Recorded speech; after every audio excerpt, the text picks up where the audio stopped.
Yep.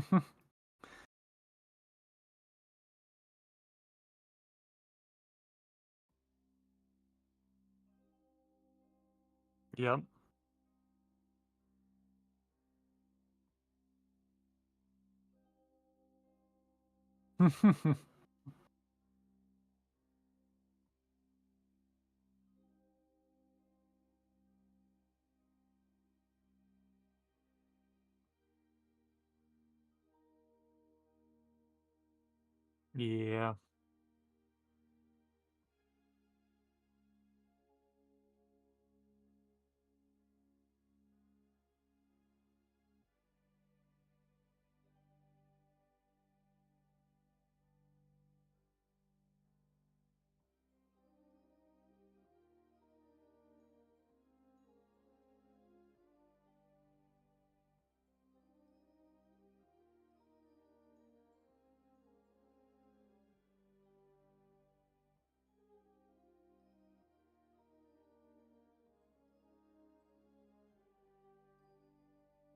Can you hear me? Can you hear Druid?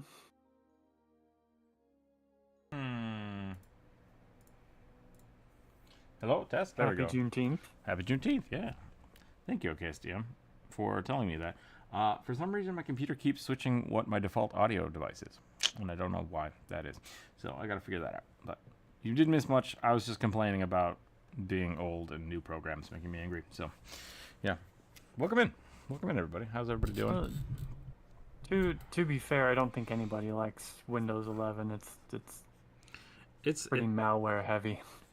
Yeah, I've gone through and just like removed everything I don't want from it, but there are things like the new Windows Media Player that like, hey, we're updating stuff. And it's like, why? Why did you decide to take the thing that worked, make it something completely different, and say it's the same thing? That doesn't make sense.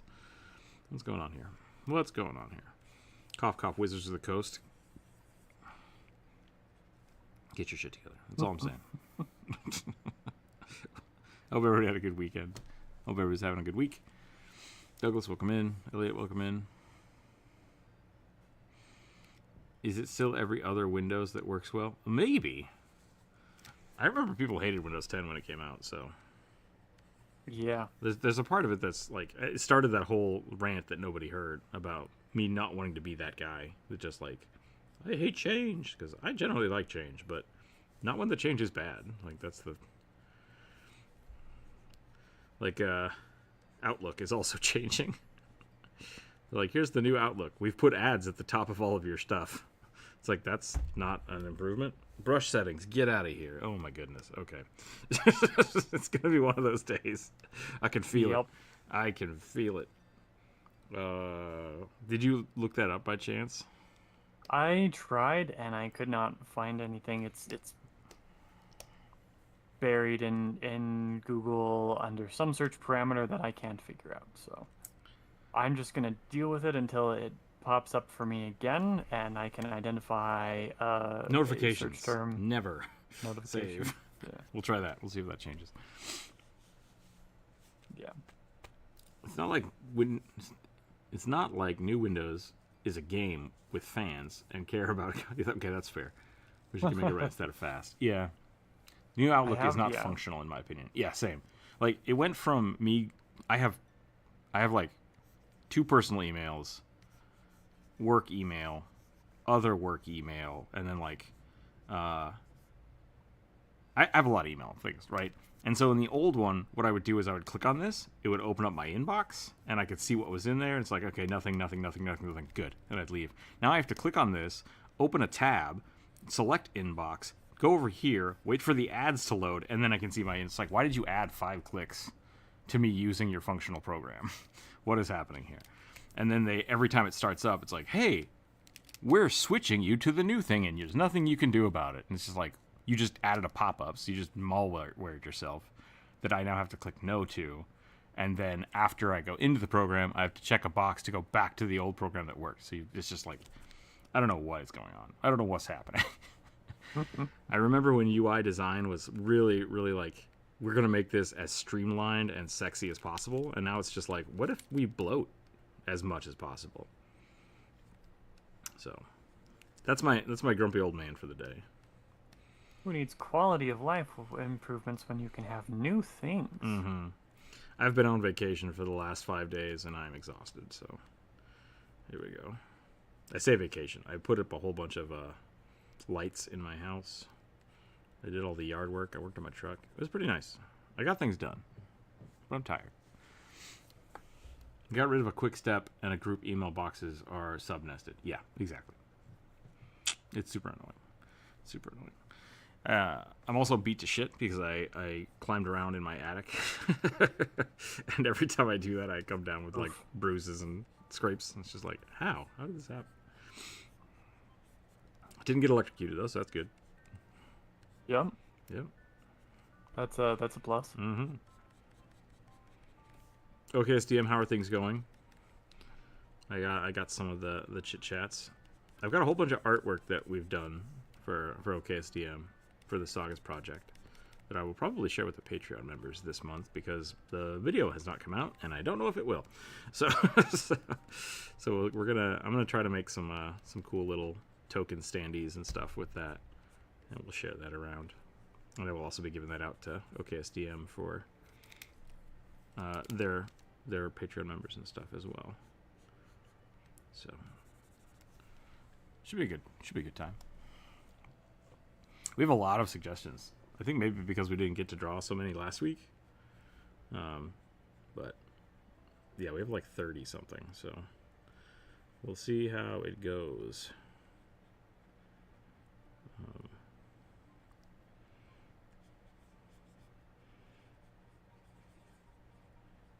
I've also given Druid access to the Google Doc that has all of the suggestions in it, so Yep.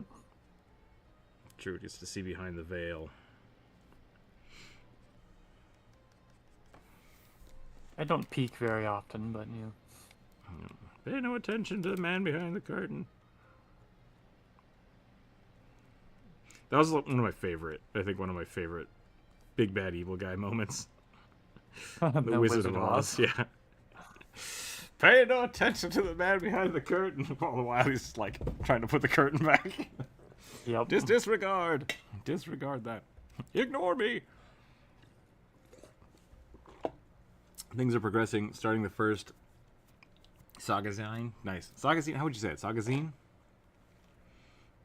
Which I play tested in like 30 minutes. Oh, hot damn. Well, if you're still going when the stream ends, I will send everybody over there. Yeah. We tried to make a zine for Zine Quest. I think it's Zine Quest. I think it's the second one. Like magazine. But we started one, we planned it out, and then we didn't actually make it. So I don't know what's going to happen with that. Yeah.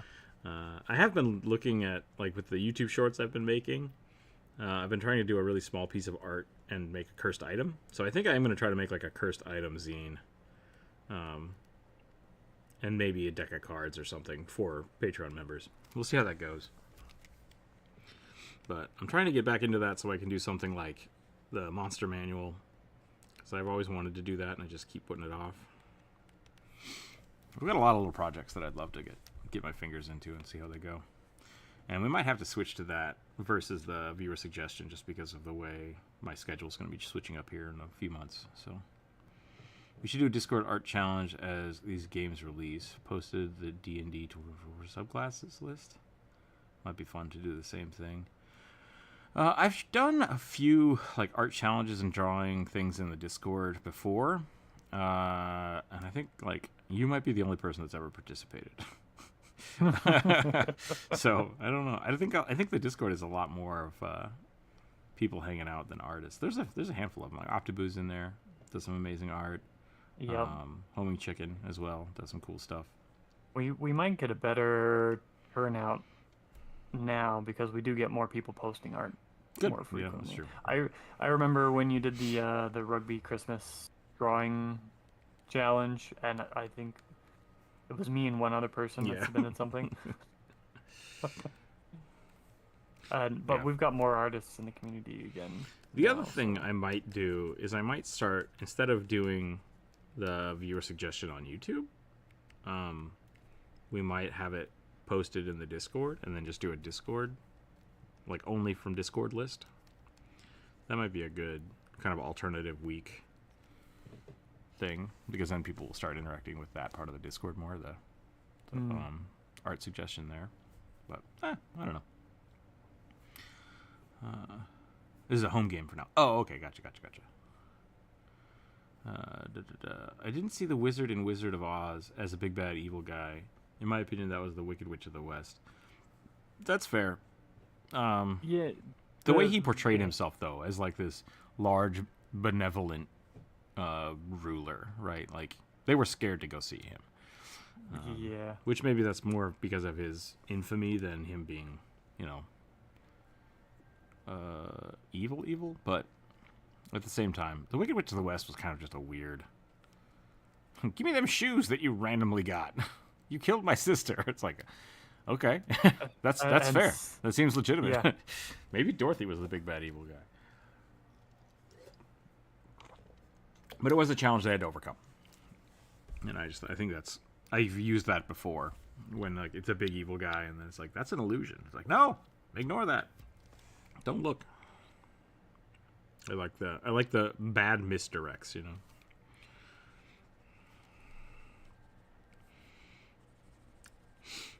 Well, okay, Steve, best of luck with your game, for sure. Don't feel like you have to hang around here too much. And yeah, we'll have some more cool stuff coming up. I will probably start working on one of those pieces tomorrow on Twitch. I think I'll do that on Twitch. I think I'm just going to start going back to my Wednesday, Friday YouTube, Tuesday, Thursday Twitch schedule. Because we get a little bit of a different audience from each. And when I try to blend them, it just stuff breaks. So... whatever. Yeah.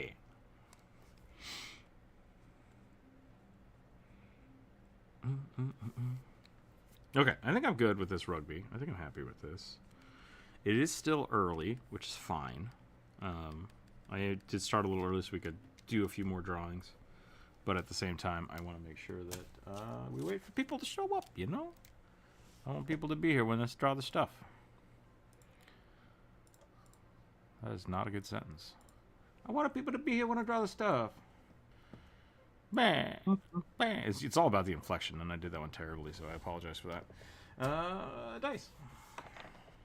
32.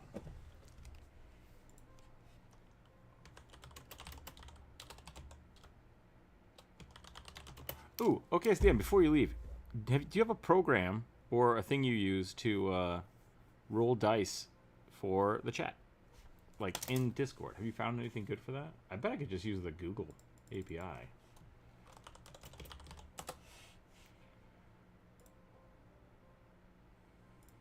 Okay, if I take that and then I put it, let's try this. Let's see if this works.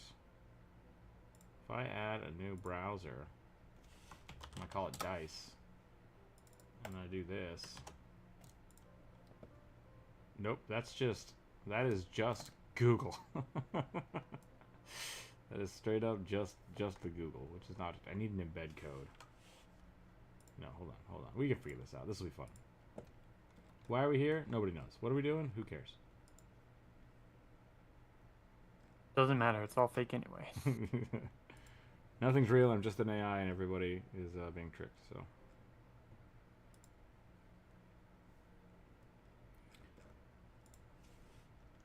I noticed several Discord bots for dice rolling, with Avery being the most popular. Aviator E.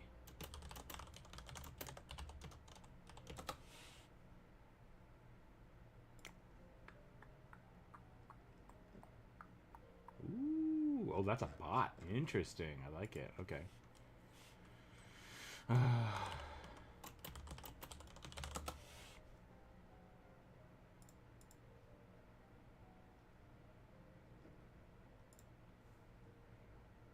D&D specific and free.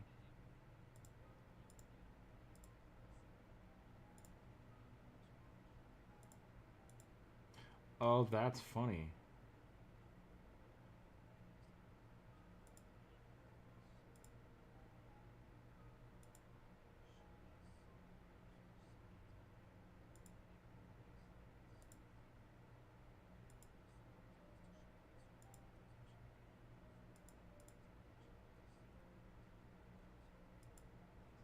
Ew.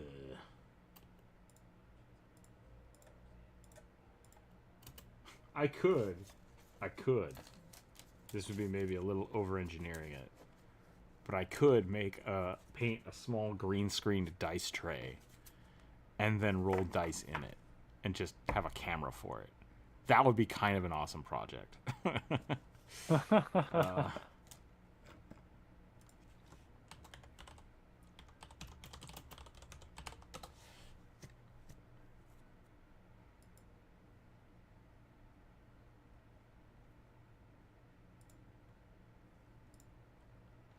Found it. Let's see what happens if I do this.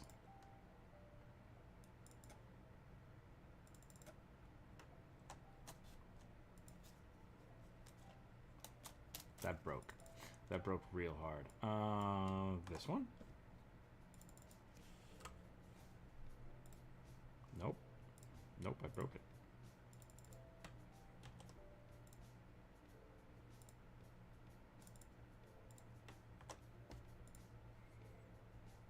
Nope, not working. Oh well. Oh, it worked. Okay. Oh, and it pops up ads. So you're gone. Goodbye. We'll fiddle with that some other time. Programming, welcome in. Good day, y'all. Great to wake up at nice stream. Yeah. Oh, happy birthday. Happy birthday.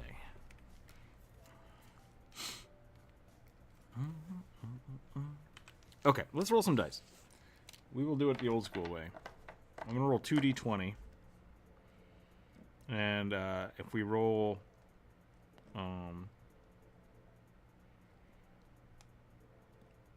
if we roll a 33, we'll do number 1.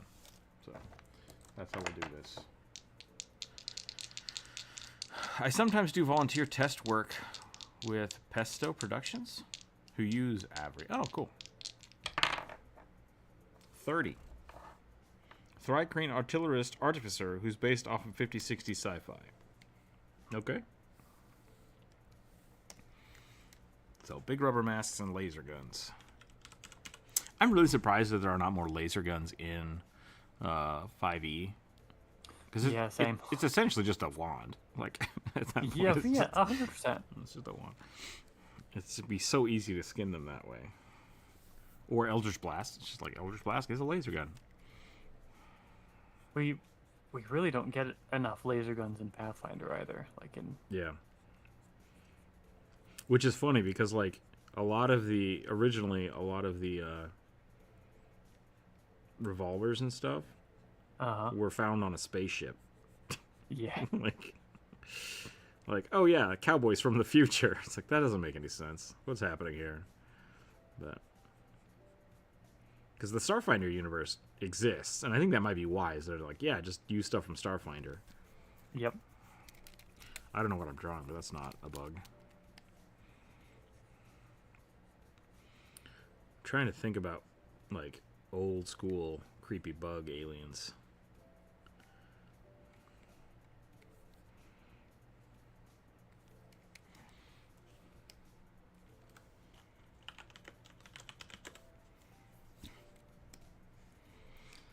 Doompa-doompa, doompa-doompa, doompa-doompa.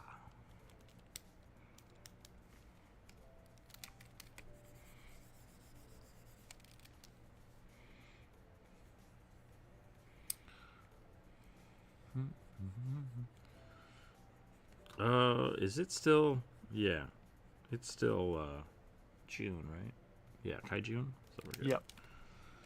So, Programa, if you want for your birthday, we can draw you a tiny kaiju, if you'd like.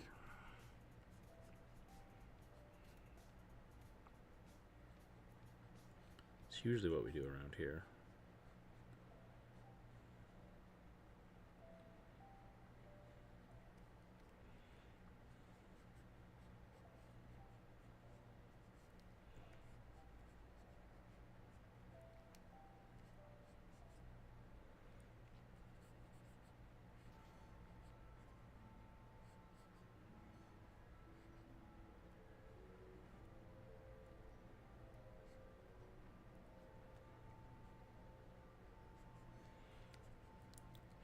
My brain is not in bug mode yet.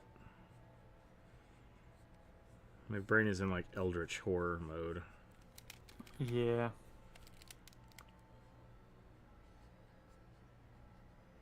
There we go. I'm not even in painting mode. I'm gonna warm up. It's nothing worth sharing, but I'm ready to move on. So Hit me. Let's see. We have 32 left, Yeah, so 32. I'll do a D20 and a D10. okay. Let's see. Ooh, hey, that's pretty high. Have to math now. Shit. Need to run the rebugger? I guess so. What did you roll?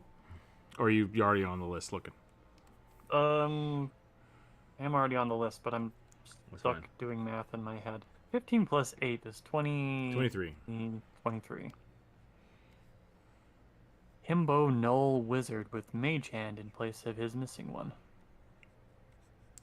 That's fun. Okay. Yeah.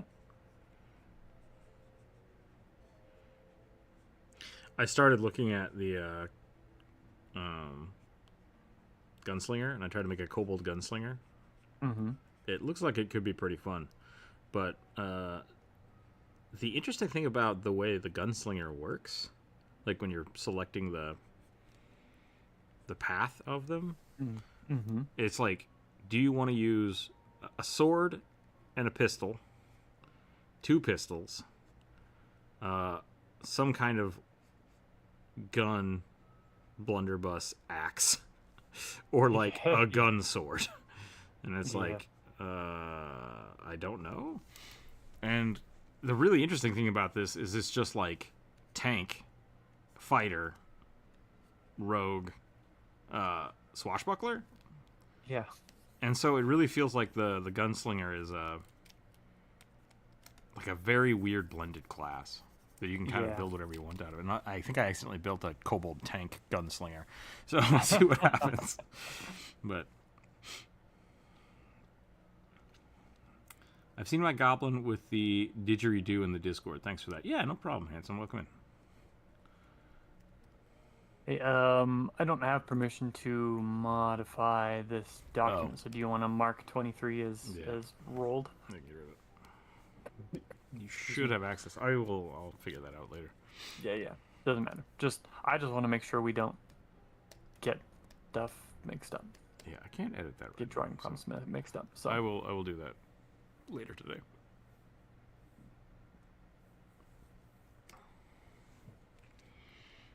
Think Stinky, not Cthulhu? Stinkfly. Gotcha, okay. Trying to get my brain back into the bugs.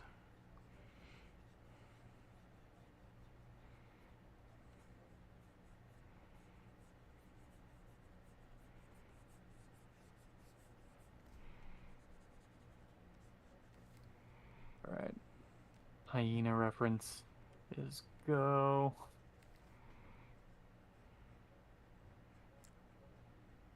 For some reason in my head, I thought Leonid. Was it a hyena? A gnoll? It was Leonid? a gnoll. I thought it was a gnoll. I think you're right. I think it was a gnoll. Perils in dock sharing. Rookzer0 Adventure, yeah. Null Wizard Amputee with Mage Hand in place of with a magical Mage Hand in place of his missing one. I'd read an article the other day about the justification for being mad about the utility wheelchair in D&D. Mm-hmm. And I think the only argument for it is, let me rephrase that. The main argument I hear for it is people basically saying, I hate inclusivity. Like, there have not been really good arguments to be made for it. And I think the argument they use all the time is that, like, well, in fantasy, you don't need it because there's so much magic. You can just have prosthetics, heal yourself with regeneration, or like use gnomish technology, which is still technically magic, right? Like magical prosthetics. Yep. And it's like, while all of those I think are great, I still like having the wheelchair in the game because, one, you could be cursed, and that's why you're paralyzed. You maybe just like are merfolk and don't have legs, so like prosthetics wouldn't really help. I think it's still really cool to have that kind of stuff and have that as an option versus just saying like, oh yeah, no, you just regenerate, like use the regeneration spell over and over, because that's kind of boring in my mind. So Yeah. I'm glad those things exist. I like the magical prosthetics because yeah, those would also be completely useless if everybody had access to regeneration spells, right? Yeah, absolutely. Yeah.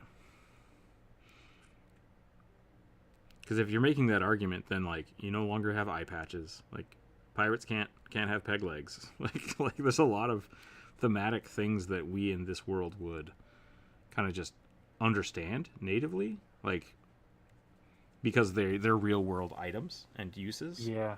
That you just have to discount if you really are that upset about it. So, yeah. As much as I complained earlier about shitty new programs, you know, it's okay. It's okay to have weird stuff thrown into your game. More is not usually worse. It's just more. More is just more. Yeah. It's not usually better either, but more options is generally just more. It doesn't make the game better or worse. So that's my opinion on it. Yeah. It's what you do with it. Mm-hmm.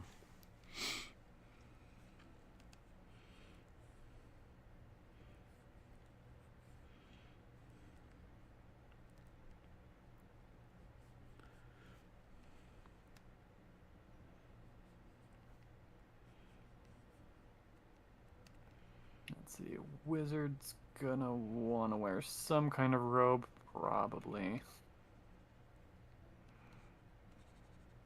I don't get to do my usual skimpy dactyl, but that's fine. I mean, why gnolls have to wear clothes? That's all I'm saying.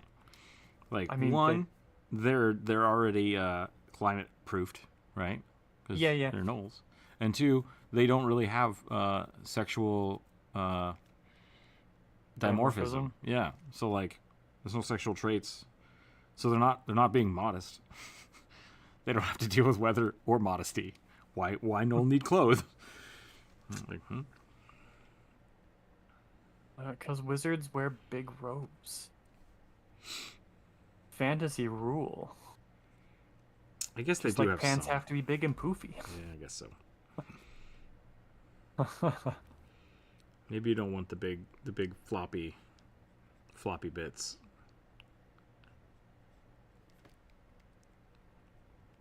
Dragging through your alchemical experiments.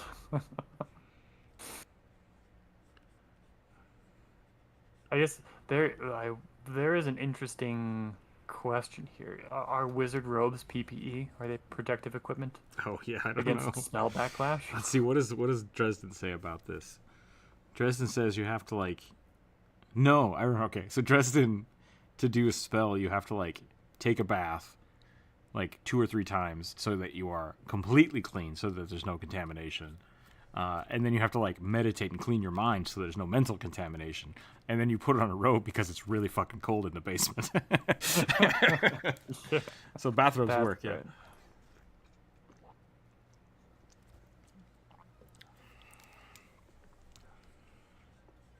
So really, I think if you want a good... I mean, I think that's why all those cultists are nude all the time, you know? You don't want the clothes getting in the way.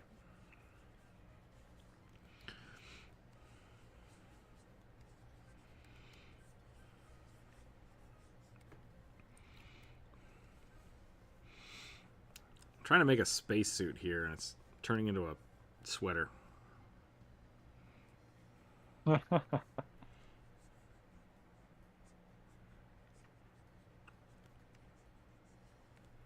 Play with the hard edges. Yeah. Because I'm thinking of like 80s spacesuits, which were just essentially wool. Like, big Pretty much, wool. yeah.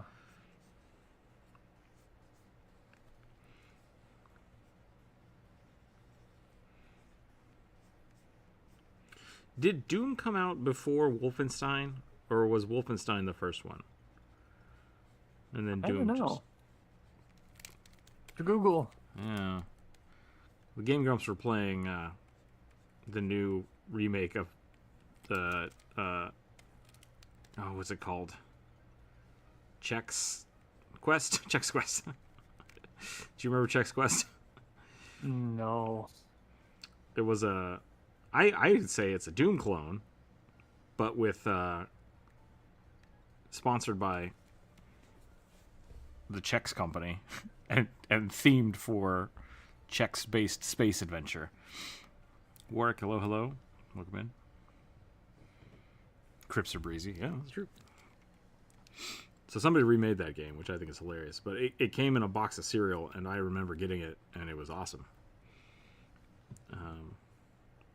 But I thought it was a Doom clone, and Aaron said it was a Wolfenstein clone, and I'm like, I don't know which one of those came first. Looks like Wolfenstein was released before the first Doom movie. Wait, Wolfenstein. the game or the movie? Was Wolfenstein also made by id Software? I don't know. Let's see. Castle Wolfenstein, 1981, a stealth adventure game set during World War II, in which the player controls an unnamed American prisoner of war as he steals German files containing secret war plans. The main goal is to escape the eponymous Nazi stronghold while avoiding disarming or at times killing hostile guards. Okay, yeah, it looks like it came out afterwards. Okay. So there was a Dune video game before there was a Dune movie? Doom. Doom. Oh, Doom. sorry. Yeah. Sorry. I heard Dune. Did they make a Wolfenstein movie? I don't know. I don't think so.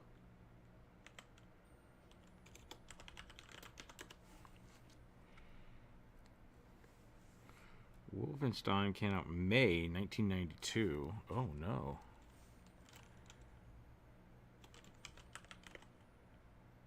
Doom came out in 1993. Interesting.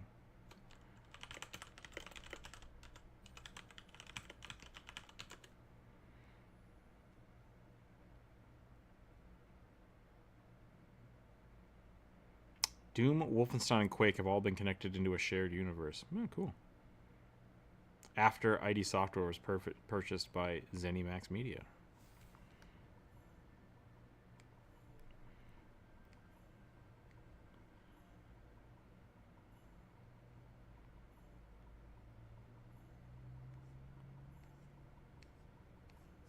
Weird. Yeah, Wolfenstein clone, cool. The Doom movie was weird. Yeah, it was. But not entirely bad. It was interesting, to say the least. It was, I think, funny because they essentially... How do I say it? Like, as video game movies go, it almost isn't the video game movie until they decide to go into first person, which was just weird anyways. So... I never actually watched it. It was pretty funny. I think I saw like part of the end just when it was like on TV or something. But the Doom universe is actually pretty cool.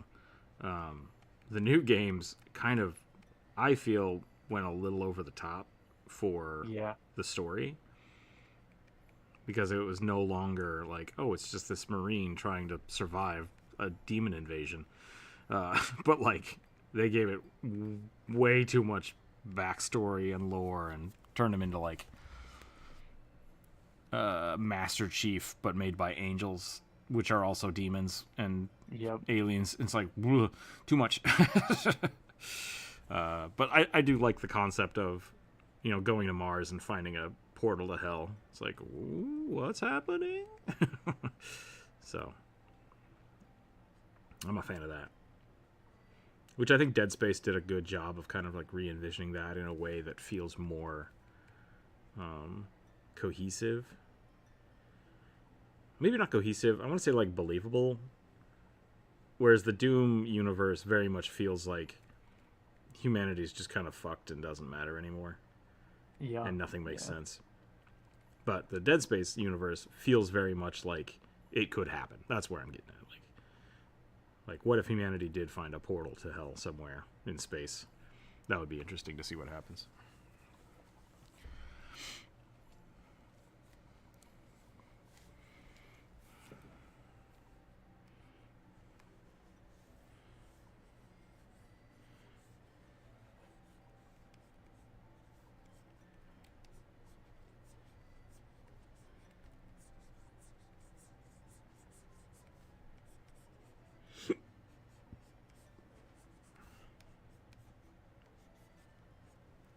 Man, I always try to draw a gnoll with their mouth open, and Yeah, really should not, right? it's tough. It's an unnecessary challenge. It's cool, but it's an unnecessary challenge. I want to start doing that with like dragons, and gnolls are a good example.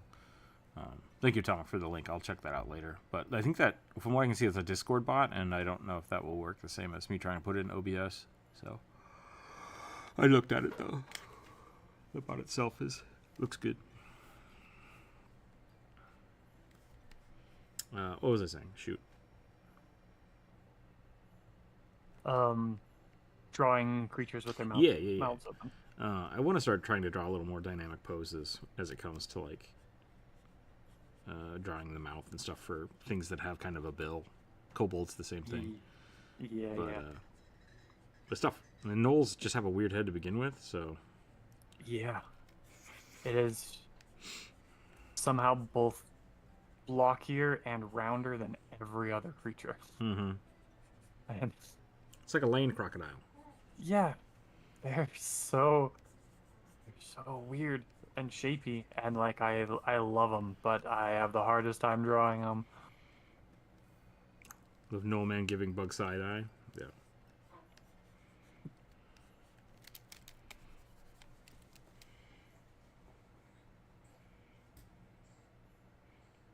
You got it? You good?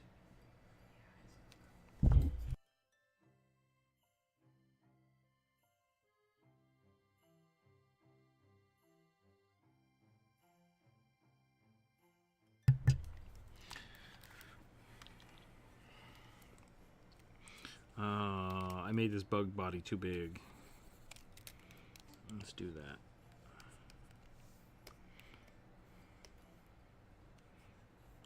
Because this should really be up here.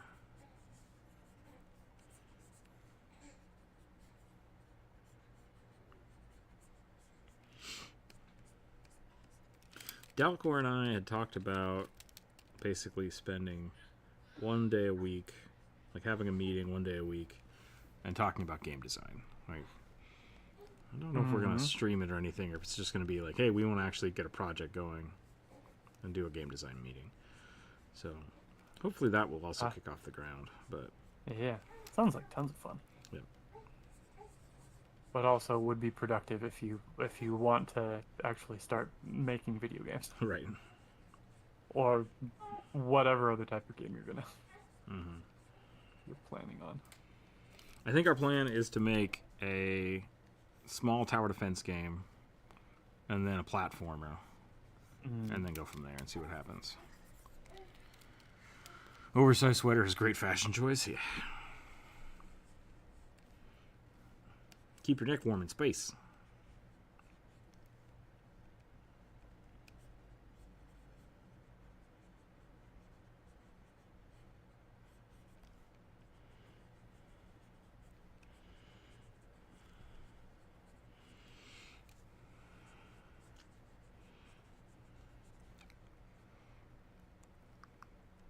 Actually, yeah, are bugs warm-blooded? Bugs don't even have blood. Yeah, I guess they just have lymph, right? Yeah, hemolymph. Blood juice. They're small enough they don't need red blood cells.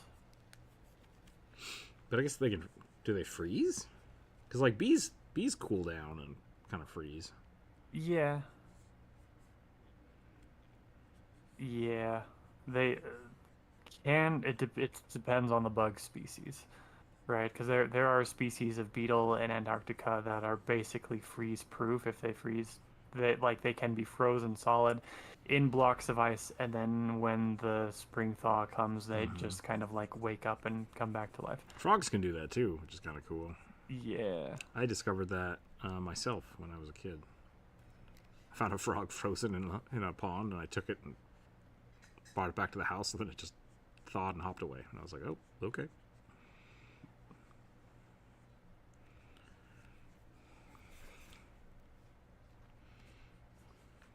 But yes, most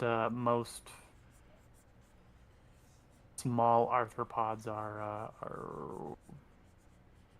not cold tolerant. Gotcha. Spiders especially, thank goodness. Yeah, I guess bugs just, if it's too cold, they just don't live there, do they? Like, that's most of the point.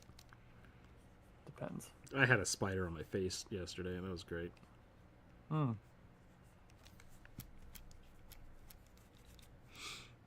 Sounds like a fantastic time. Mm-hmm. I climbed up in the attic and felt something tickling my eyebrow. I threw that spider so far. I was just like, get. My dad was like, I thought you liked spiders. I'm like, yeah, I like them, just not on my face.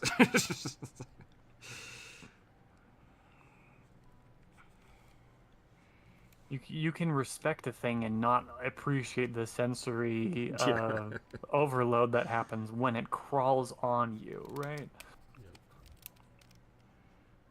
I love spiders and scorpions. I don't want them crawling on me, generally speaking. I'm thinking about it now. Bugs probably don't need spacesuits.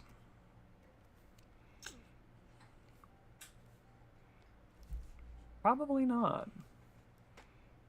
They might need, like... I guess we technically don't need spacesuits either, so... It's very debatable. The bugs would still suffer from, like, cold. Yeah. But their chitinous skin would probably be fine in the vacuum. Yeah, maybe not. Maybe they blow up.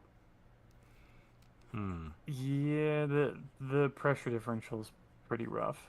And if we're talking about like human-sized bugs, that's generally beyond what a purely exoskeleton-based life form can really handle in terms of size anyway. Right. So internal pressures would probably be problematic. No bugs I in space? believe, yeah, I believe the theoretical maximum size for creatures with an exoskeleton in Earth-like underwater conditions is just shy of 2 meters. Okay. Okay, there is our bug artillerist. Pew, pew, pew.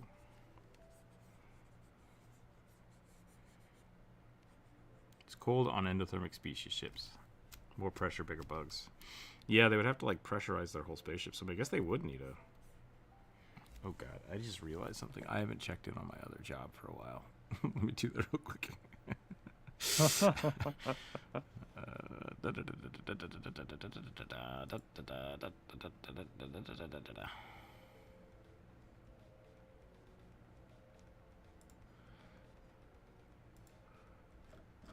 Okay, I've gotten no updates. We're good.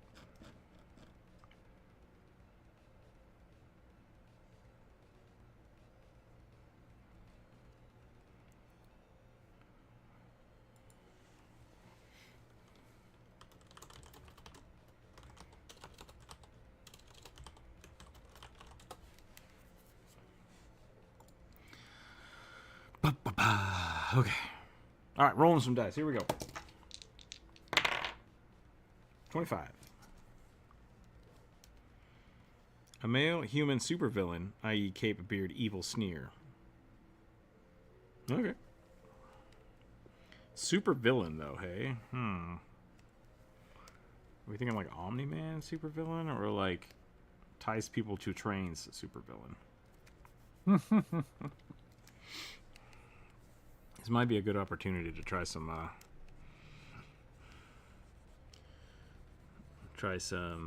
what's it called? Stylized drawing.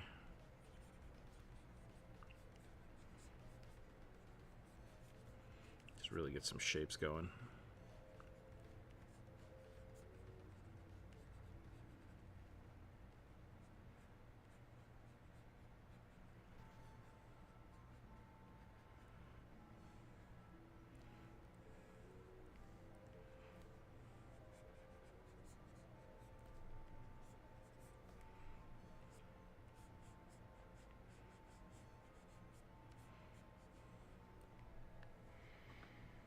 Tomato supervillain.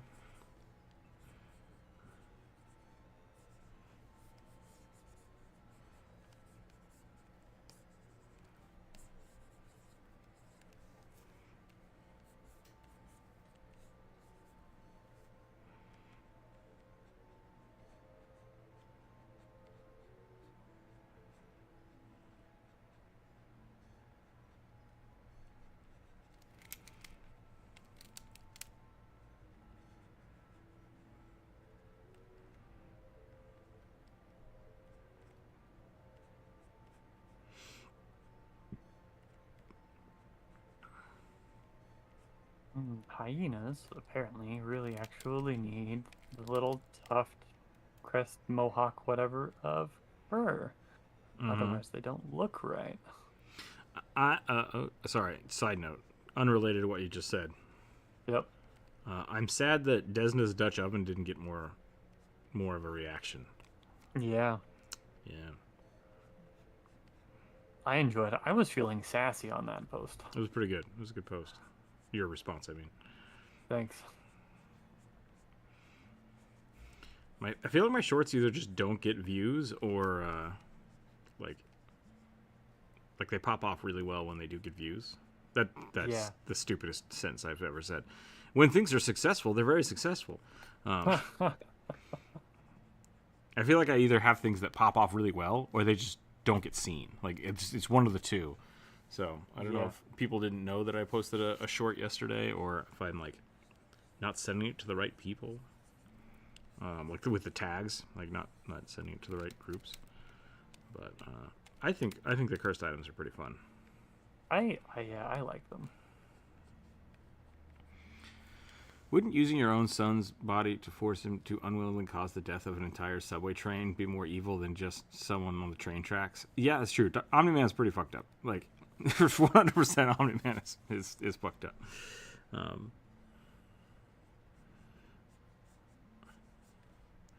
I keep seeing posts on... I will constantly compare the two of The Boys and Invincible. And I keep seeing things about season 4 of The Boys, like worst ratings yet. And it's like I think they hit their peak of how gross can we make stuff, and people went like, just started losing interest. But I think that's enough.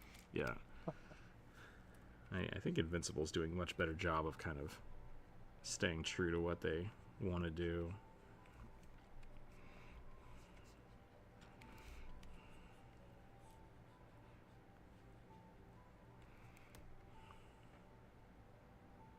But I also feel like Game of Thrones kind of had the same problem of people like the show because of the boobage, and it's like, I like the story, and like the book's already written, so you can do that. And they're like, no, we gotta add more boobs, and it's like, okay, I guess more boobs and weirder. It's like, why does it have to be weirder? Just make it the same.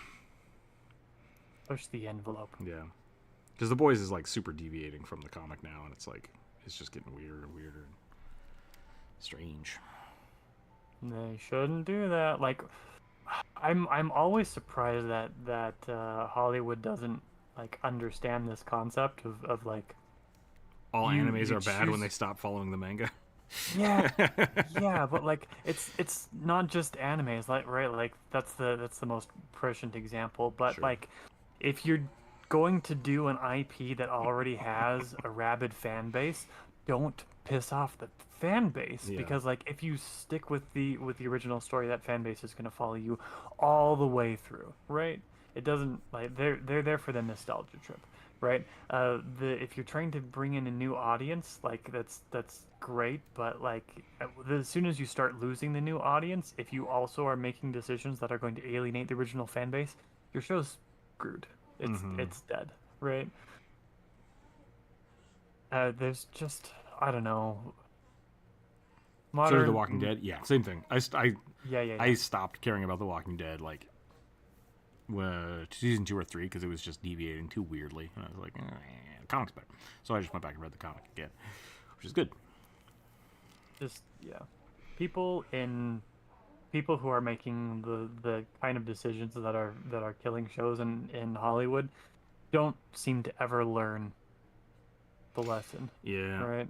And that's one of the things that's really frustrating. It's the people who are responsible for making the most, air quotes, professional content in our media circus are they make such bad decisions, and it's tiring, exhausting. I think that's true for the video game industry too. Like, oh yeah, 100%. I think Thor's doing a really good job of kind of talking about that, so people understand that like a lot of the reasons these not I'm just using a general thing here, but like a lot of the reason these games are bad is because the creative team didn't get to make the decisions for it. Like, it's a product, not an actual like love child of somebody making something they want to do. It's just a product, and it's like, yeah, that's when the games start being weird. And so now there's games like Baldur's Gate and games like Helldivers. I think it's the studios kind of doing whatever the hell it wants because they didn't expect it to be good. Because the people basically, Wizards didn't put their fingers into Baldur's Gate.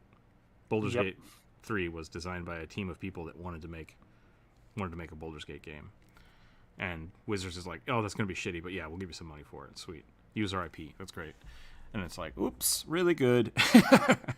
So they care more about money than the story. Yeah. And so I think that's really the overall issue.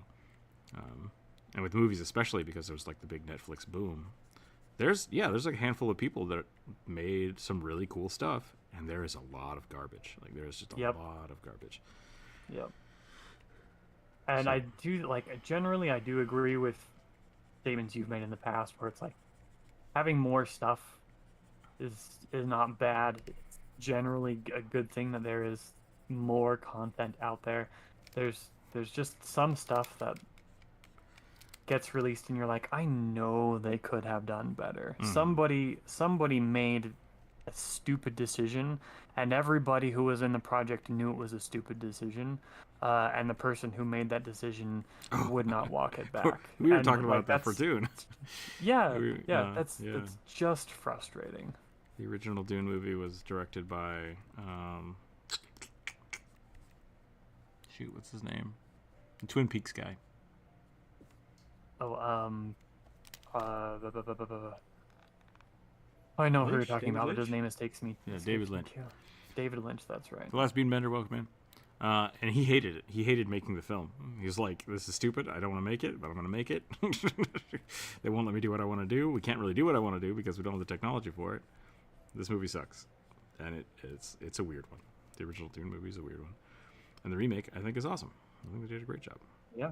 And now we get to realize, oh yeah, the story is a little weird to begin with. So. A little. Yeah, it's a little weird. It's very weird. I'm still. This is never going to change. It's still very upsetting to me that Dune is space Lawrence of Arabia. Yeah, 100%. There's some racist shit going on there that is frustrating. Since you're doing viewer suggestion, may I suggest a modern? You can definitely put one on the list if you want. Just gotta follow the rules, the one sentence description. No mimics, no fan art.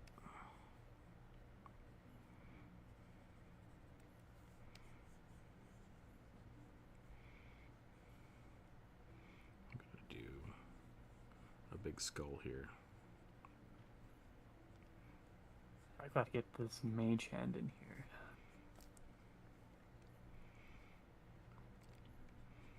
What's the new character's name from Hades 2? Melinoe? Yeah. She's basically got a mage hand. We were talking last week about mage hand not being used as, like, you can't pick up weapons with it, right? And in my mind, I thought about it a little more. I'm okay with people doing that, but, like, I think it's not the spell itself that is weak. It's too weak to do that. It's the fact that you're casting it at a cantrip level, right? Like, so you need to look at spell slots and spell levels as, like, amount of effort being put into a spell. So if you want something that's permanent, like a mage hand that you can use just as a hand, you basically need permanency the spell, and then mage hand is permanent, is a hand, and you can use it that way. I think that's totally fine. As well as I would let people use stuff like, catapult or telekinesis, that can lift more things, or Bigby's hand. If you want to use one of those spell slots to summon a hand for the day that you would use as a hand, like, since you're not actually using the catapult spell to throw like 800 pounds, you're kind of spreading it out. I think that's cool. I'd allow that too. So I think that kind of trade off of higher level spell for function of a lower level spell is kind of cool. Like the same with using flame bolt, conjure flame, Yeah. something like that, at a higher level to like burn down a building. It's like, yeah, if you have the time and effort, like you probably couldn't do that in combat, but you know this lower level spell and you just want to dump mana into it. Like that's cool. I like that idea. So I think there's some fun things you could do with that. Given that cantrips kind of basically function um, like damage spells anyway, and you can cast them every round in order to do damage. I feel like I'm okay with a mage hand picking up, say, a one-handed weapon and using it to fight at the range of the spell. Sure. So here's the downside to this, or like at least the discussion that should be made. Yeah. But like, if specifically, you have to recast it every round if you want that damage. Yeah, sure, that's fine. I think that's fair. What we're looking at, we have a warrior, right? Mm-hmm. And we have a wizard. I'm gonna make pointy hat. Let's do pointy hat. So, what you're saying is taking a cantrip, making it equivalent of swinging a sword. Yeah. Now, so both get a sword. This uses strength, right? Since this is a spell now, are we using int? Are we using their casting stat? That's what I would do. Okay. Yeah. So if we do that, we now have these two things are comparable. That's fine. I see nothing wrong here. The problem is this also has range. This now has range, which makes it more potent than just a swing of a sword, right? So, right. So how do you balance it? How do you balance it? Yeah. The wizard does not have any combat training, and so they don't get proficiency bonus to their attack. Okay, that's fair. You could do that. I think that would be fine too. At level 1, that still makes this way better. But a cleric also, a cleric has spiritual weapon, which I think is a first level spell. Yeah. Which is this, but for a minute, right? Like, yes, it's the same thing as a minute. So I don't see why. I think there is a magical weapon where you summon a sword. That might be level 3 though for a wizard.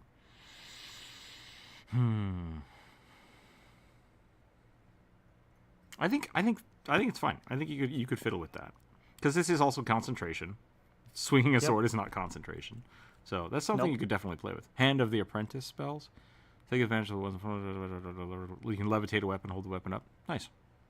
Second edition will beat us to it. Well, actually, first edition. Is that first edition? Okay. Well, it's also in first edition. Oh wait, that's just a wizard ability that they have. So there's Hand of the Apprentice and then Hand of the Acolyte. I can't remember. I think Hand of the Acolyte lets you throw your weapon and it returns to you. Because that's a Nathis spell. So is this on Nathis spell list too? Hand of the Apprentice. So in 2e, Hand of the Apprentice is a focus spell. Got it. In 1e, it was a ability for the Universalist wizards. It was just a thing that they had feature.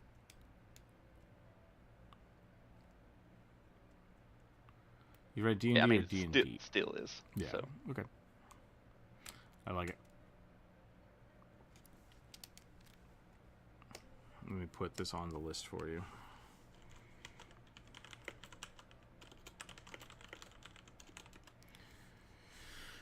I've been playing roguelikes as of recently. I like roguelikes. I like them a lot. You write D&D or D&D. So usually when I'm writing things down, use D&D with the N because the ampersand is not friendly for a lot of things. But I also do both. I usually do both. I'll do 2 different versions of it. I prefer the ampersand personally because it makes more logical sense to me because it actually represents the word and it's Dungeons and Dragons, right? So Right. the ampersand feels more correct to me, but I don't ever use that when I'm posting D&D content on Instagram because the ampersand version gets way less hits. Yeah, it's harder for the search engine because it's a function. It's a function. Yeah. D also include D's. This does make sense. So, Corvus, so you're saying with this spell, if it's a focus spell, that means you can only use it 3 times a day. I'm not sure how to balance focus spells in with cantrips and Well, focus spells spell slots. only level up about like half at your level. Half your Okay. speed as a cantrip. But they're functionally reusable after 10 minutes, right? Like, Yeah. because you could Correct, just yeah. use it, rest 10 Easy. minutes, use it again, rest 10 minutes. So, Yeah. Because in 1E, Hand of the Apprentice basically does the exact same thing mhm. as a standard action. I think you get to use your casting stat too, right? Yes, Which is what we were for talking both about. of them. Yeah, that was the cool And thing then- about the in first edition with the Clerics of Nathis. If you take it as your domain, you get Hand of the Acolyte, which lets you throw your weapon, whatever it is, use your Wisdom for the damage, and then it returns to you automatically. So it's just like, Yeah. I'm a cleric and I'm Thor as well. Well, bam! Just start like blasting people in the face. And that's it. And that's specifically just like a cleric version of Yeah. Hand of the I Acolyte. kind of figured. And the way they did it in first edition was you would use your basically clerics had channel points, so they could channel energy. You could use those, or it might have just had a set amount of times per day you could use it. But it was based on your wisdom as well, so you could use it quite a bit if you were a spellcastery wizard or a cleric. And for the wizard version, you can use the ability a number of times equal to 3 plus your intelligence mod. Okay, so it is just based on So- the number. Yeah. Yep. So it was good. It was really. I And like that because then I guess- could focus on like buff spells, and kind of stay in the back Mm-hmm. and fling stuff, and then if I had to have a shield. Yep. That was my favorite build for Pathfinder. Was the one I made for Doc. Doc Tac. I will say, I guess maybe a way of making it more balanced for like, if you want to try to take this and put it in 5e or 5.5 now, it was just like you can't do combat maneuvers. You can't trip a person with it. Yeah. Which I think So- that makes sense because like you can't do that with spiritual weapon either, right? Like spiritual weapon Right. doesn't even count as a person for flanking. I don't think. We argue about this all the time. Yeah, Well, yeah, it- because it's not a person. Yeah. So it's a glowing weapon. I think people can just walk through it, can't they? Like they just pass through it. The believe strike. so. I think. Yeah, I don't think it actually takes up a square. yeah, I think it's incorporeal. It's incorporeal, and then when you make the attack, you're technically just hitting somebody with your will. Like you're just Yeah, smacking them with that thought. So the sword being there, it doesn't actually have to matter. I never really knew why we never got a Napoleon era fantasy setting. At least I never saw it. Because the French Revolution was awful. Like, it's just gross. I don't know. That's all I Or get. fun if you're on the right side of the revolution. Or if you enjoy the mass murder of people, Yeah. like I'm not going to argue that Louis Louis probably deserved it, but deserved everything he got. But like I don't think Marie Antoinette deserved quite as much as she got, and the nobility in general, like despite the fact that they were absolute shitholes who took advantage of people and did not care for the suffering of the common folk, like it was still really, really rough. This sounds Well, like we'll say- aristocrat that is a- apologists. That is a- I will that is say, a- the setting does exist in Pathfinder. It is a whole country personified as the That's French right. Revolution. I forgot about that. I remember the Galt. masks. Yeah. And they're great gardeners. I've been playing a lot of Helldivers, and it's really funny whenever someone starts complaining about the game. It's just like, that sounds like Terminated sympathizer talk right there. It's not very democratic of you. Just turn on people.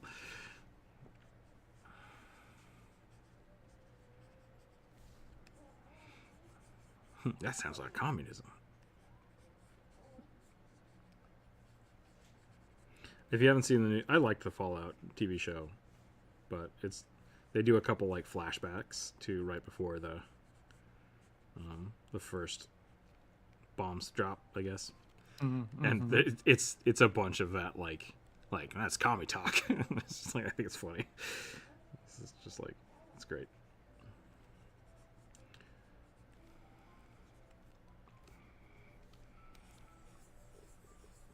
What a shitty time to be alive, and like, great way to be shitty people. Yeah. It invariably reminds me of Blue, the movie. Yeah. Wadsworth has given his explanation to the group. I was a victim too, or at least my wife was. She had friends who were socialists. We all make mistakes. Yeah. The fact that there are still a large number of very conservative people in the U.S. that still like have bought into that level of propaganda so Right. hard is frustrating and worrying.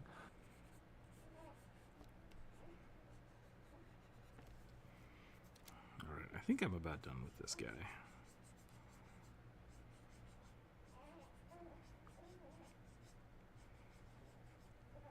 I might need to reposition this. That's a pretty good mage hand. I'm proud of myself. Yeah, it looks pretty good.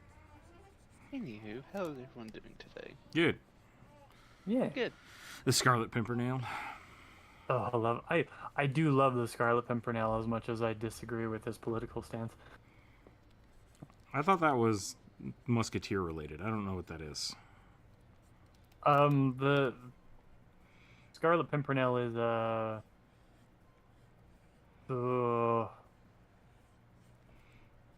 yes, it is the same time period, but it's or it's definitely French Revolution. But the Scarlet Pimpernel is like a super hokey kind of mystery superhero, sort of. Oh, it was a person. I guess, yeah, the Scarlet Okay. Pimpernel is a person.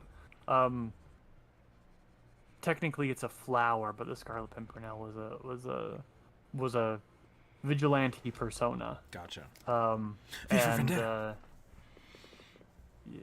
except that he was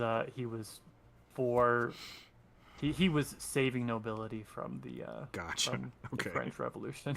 Yeah, he was also not in French. I'm just looking it up now. He was an Correct. Englishman. He's Englishman. Yeah. Gotta save the Queen. Smuggling the nobility out of France. Temperate says, I like how the Fallout TV show lends into the absurdity of McCarthyism for its setup. Yeah, essentially.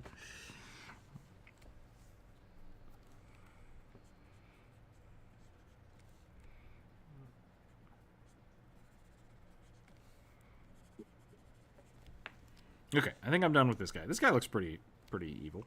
I'm happy with this. I think I made a good cloak, good robe. Oh, I didn't make the cape though. I just gave him the mantle. And I That didn't make reminds the me cape. of the iconic for the occultist class. Oh, yeah? 1A. I'd have to look that up.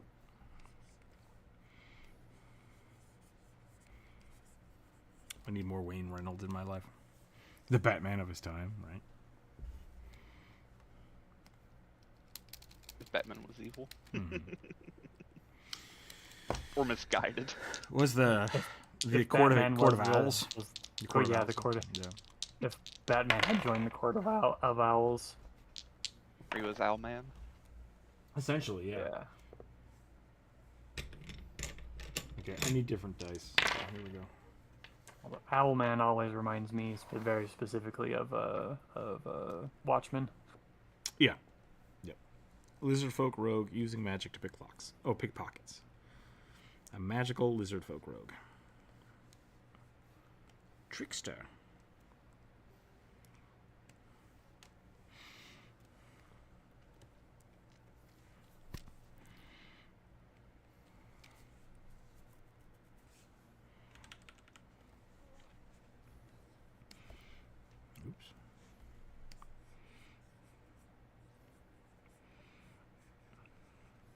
I keep I've tried to stay away from my normal news sites.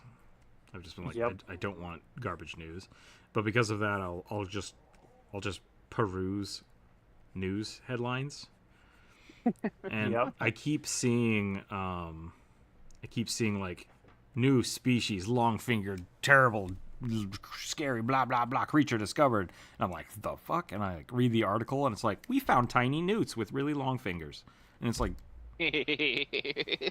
I've been tricked. This is this is Can we clickbait please bullshit. stop? Yeah, can we please stop sensationalizing this? I long for the days when news had to be subsidized, when news was not privatized for money. I am well aware that having the all news be paid for by the government comes with its own set of issues. Currently, I would take those issues over our current ones.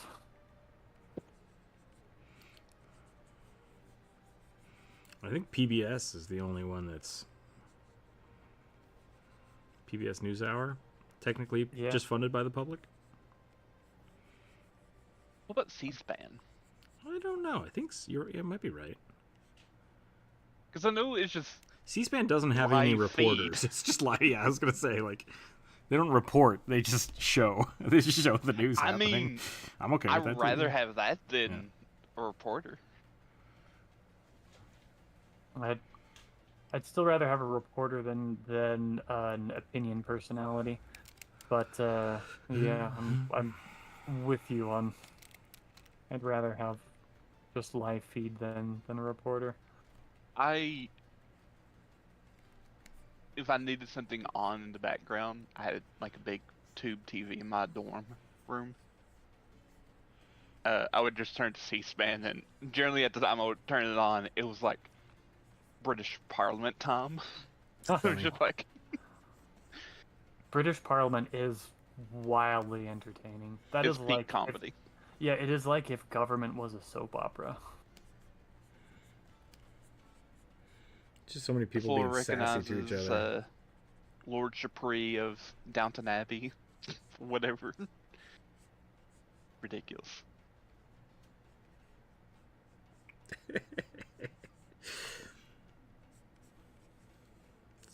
I have political talk I want to tell Corvus about that I think is really funny. But I'll do it later. Is it okay? The Like, do we want to do it now or not later? now, not now. The only editorial choice is what to point the camera at. Yeah, exactly. Even then, it's just like a big wide shot. Maybe the occasional zooming in on whoever's talking.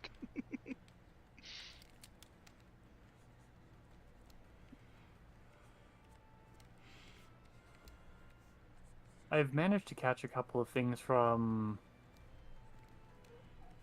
Reuters and the Associated Press recently, but they're also are like on YouTube. They also are just like the live feed.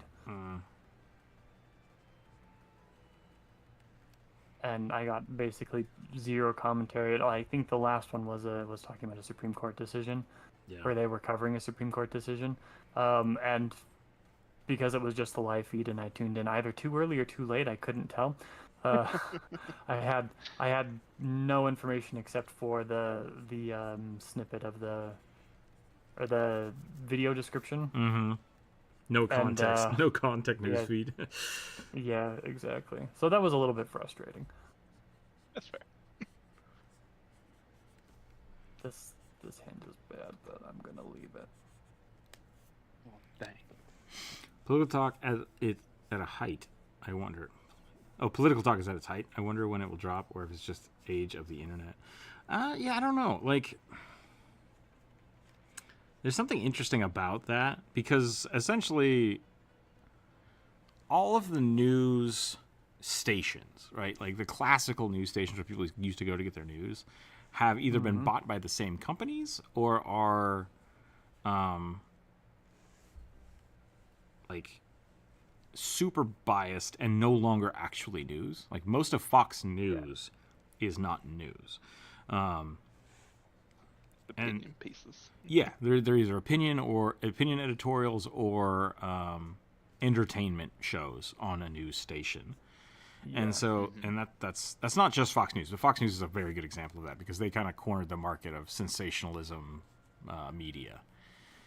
And and now Tucker Carlson is basically exiled to Russia because of it. Yeah, and I think that's kind of for what Bean Bender was saying is I don't know if it's run its course yet, but we've definitely like it slowly happened, like from news turning into not news.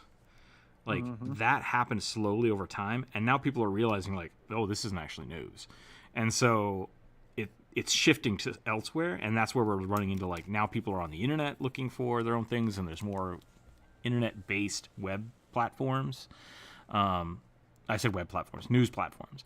Like so, there's a whole bunch of independent journalists that are very polarized, like are very biased, and so it's kind of hard to see where things are coming from without just consuming the content, which can be really kind of sucky. Yeah. And so the Minus Touch is the left example of basically internet content version of what Fox News is. Yeah, it's just like I'm going to say something wild and crazy about a thing that may or may not have happened, and it's just like I can't stand it anymore. But so I don't know if it's so much that political talk political talk has now become monetizable again, because before it was just news stations making things, but now smaller independent people can make it, and now they're becoming bigger. So like all of the small reporters on the internet are now large news corporations. And so it's kind of blowing through a cycle, and I think we need to see more smaller independent news programs again that are more honest and less sensationalized. But that's what like polarized and sensationalism is what's selling right now, and so that's what we're seeing. We're seeing a lot of that. It's a lot which is why all news feels like soap opera. Yeah, everything is. You won't believe what X happened to when. It's like you didn't even tell me any news. Like there's nothing in this that is worthwhile to me right now. So. And you're right. I don't believe it. Yeah, and unfortunately, like that's not even political based, right? Like. I don't want to call anybody out, so I'm not going to. But there are a handful of like D&D creators that got really, really popular just following wizards shitting the bed, right? Like, and I think now that that's kind of like lost its edge, people still want we want the D&D drama, and I know I can think of a handful of like what's it, green text, is that what it's called, or like D&D horror stories, like those channels are still very alive and well, but like they're no longer following the news. They're just kind of reporting on the drama that they can find. And so like that's what I'm saying, and like if they can't find anything, they make it, right? Because that's what they have to do in order to stay monetizable. I don't want to say, like I said, I don't want to make it sound like I'm trying to call anybody out or say that it's bad. But like that's where people's attentions are. They want the drama of it, and so I think like with the Midas Touch, they'll make something sound more salacious and just wildly aggressive, even though they don't have any news. Like they don't have anything to say about it, right? Like just this is what could happen next. Yeah, and it's like stop it, stop it. So I definitely don't want to make it sound like it's bad, because people like it and it's popular. But it's sometimes no news is good news, you know, and I'm okay with that.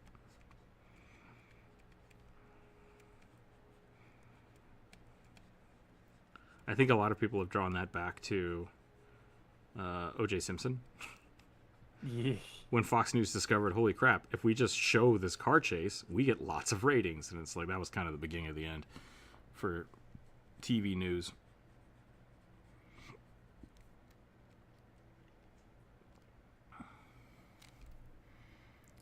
How are there only 5 people in this debate with cool topics as well as great tries? Unicorn, thank you, welcome in. We like to just talk about nothing. It's great. Yep. This is drawing in podcast. Yep. I don't know what's happening with this lizard man, I think I need to start over. Maybe not wholeheartedly start over, but I want him to have really long arms, like just unnecessarily long arms. Mm-hmm.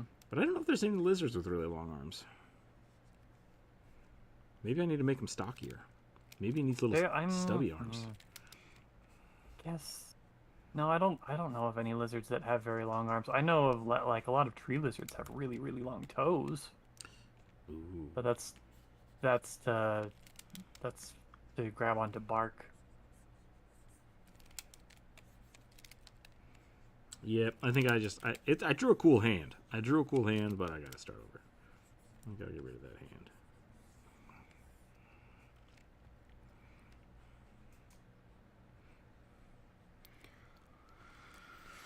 If there's iron in blood, how many people will have to die to make a sword? Someone did that math. It's on Google somewhere. I don't want to type it into Google, so that's on you. You'll end up on a watch list. Yep.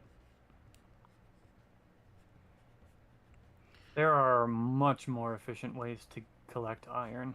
Yeah. Really, what you got to do is you just type in how much iron in the human body, and then how much iron in sword. 2 searches will answer that question for you. Does anybody else watch Primitive Technology? Yeah, from time to time. Yeah. He's supposedly he's making his own a TV show, right? Is he? I don't know. Yeah, I thought Discovery or something. That's why he disappeared for a while, because Discovery paid him to make a TV show. I know he wrote a book.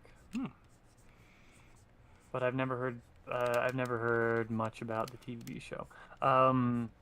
Anyway, he's back on YouTube, and he's been experimenting with harvesting iron from and smelting it from iron from oxidative bacteria in his little river. Oh, that's cool. There was there's a thing that drives me crazy, and I think it spawns from like the Try Guys. Where the Try Guys would be like, we want to do this thing that like we want to see if we can mine iron and make a sword out of it. It's like, cool, like that's a thing that humanity's been doing for a long time. Yep. You should be able to do that. And then the Try Guys would like go look it up and do it. And so what that spawned is a whole chunk of YouTube that's like, look at my thumbnail where I turn rocks into a dagger. It's like, cool. And then they do no research, and they just like plow on and have to reinvent everything, like all the technology things, and struggle and fail. And then at the end of the video, they're like, well, yep, turns out I couldn't actually do it. And it's like, what? And it's so frustrating because like people keep trying to reinvent the wheel for like a YouTube gag, and it's like, you don't have to invent anything, just do it. I want to see you do the thing. And like Ren from the Corridor crew just did this, where he was trying to, can I fire throwing shade at the marble machine? Yeah, actually, also, yeah. He's another one that's doing that. I can talk about that too. Yeah. But Ren was trying to launch a GoPro with an air cannon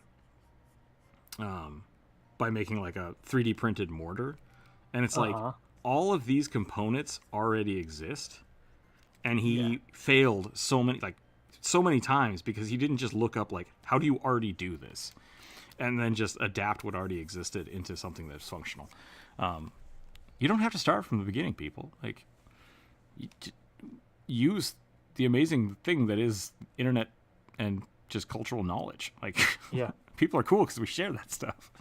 But yeah, Martin from Wintergarten, making the marble machine, he's doing the same thing. Like, he's basically, I see him run into things that like freshman design students and engineering students run into, which he's never done, right? Like, he's not an engineer, he's a musician. But he keeps having these like leaps and bounds of like, oh, this person's so smart and they invented this great thing, and like, they didn't invent that. That's just like, that's common engineering practices that you could have looked up first. So I feel like he's struggling more than he needs to because he refuses to actually see how he's essentially trying to rebuild an automatic xylophone or like an auto-playing keyboard. That's like, Yeah. all these things exist. Like, he reinvented a flywheel, and it's like, that's how they work. Like, that it drives me crazy. Yeah, yeah. I feel like he's.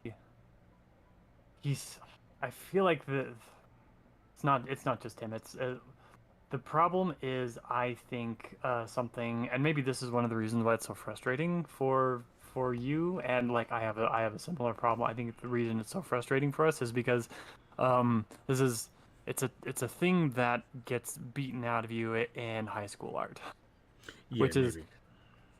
which is the idea that you have to everything you do has to be completely original. Right. You can't ever reference anybody else, Yeah. right? Like a lot of content creators, I think, fall into that same trap because they're Mm-hmm. like, uh-oh, somebody in the comments said I'm being derivative. That's a bad Yeah. thing. It's when it's not necessarily a bad thing.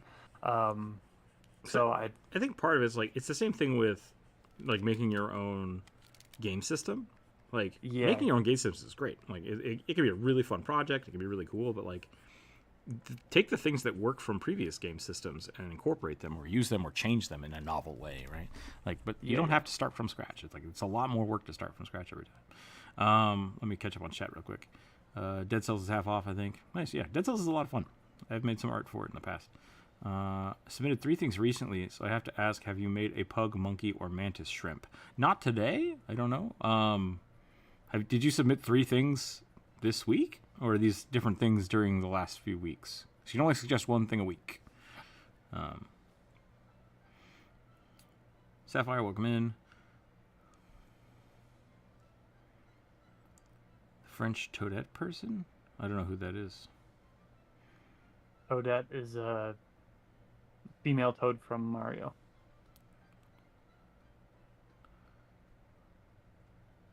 Original. Yeah, I don't know what you guys are talking about there. I've lost a little bit of context for the chat. But yeah, like, I think when it comes to those, like what's it called? What you were just talking about, the primitive technologies guy. Yeah, yeah, I like watching that stuff because he's like, this is how you make, like, how primitive technologies worked. It's like, that's cool. You're re-showing us, right? He's not inventing these things. These things are not like no, fresh out of his mind. This is just an older system yeah, of things that we're doing today, and that's great. I love yeah. it. Mm. So It's stuff he looked up and is researched and experimenting with himself on his land yep, for fun. like getting iron out of sand and stuff like that. That's really Yeah. cool. Like, it's Yeah. nice to see that stuff. I appreciate that. There's content. this one YouTuber I really like. He's sort of doing like primitive technologies, but he's basically kind of working up from like Stone Age through the different eras of technology, and like trying Yeah, to do different things. So like, I remember the last things he did was, how did ancient people make glass? Because it's very different in how we make glass, yes, and like, and how instead of like blowing glass, they basically kind of made a chunk of glass and carved it out on like a lathe.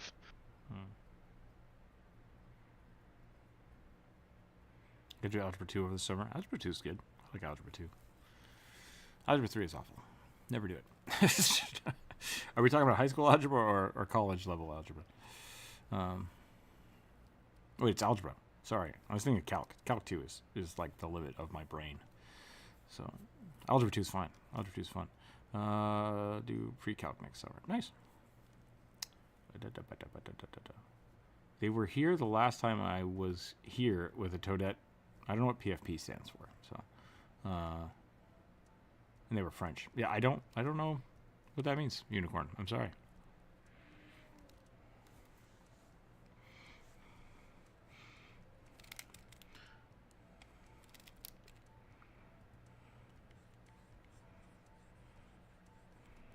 Should I make him a chameleon? Would that be funnier? I want him to be kind of a gecko. maybe. I mean, I think gecko is funnier. I'm just gonna make his eyes bigger. When in there's doubt, always already bigger. there's already something about him that feels like that the new the newest water starter for Pokemon. The one that Inteleon? I guess Profile picture. Ah, gotcha. I actually haven't kept up on it at all, but the one that's based on acting, I guess, or on it's a drama lizard. No, it's a secret agent. It's based on 007. Oh, I thought it was a And drama so lizard. nope. Maybe that was Jonas. I'm not sure. Sorry, unicorn. Yeah. He's and he is from Estonia and Finland.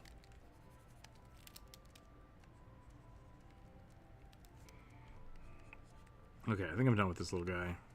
Cool. I'm almost done with I guess he was supposed to be a rogue. I could give him a cloak. That could be fun. Let's do that.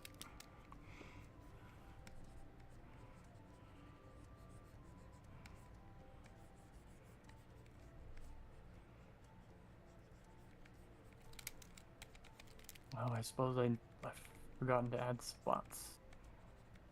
And this spotted hyena. I have no idea where my phone is. That's not good. Oh well.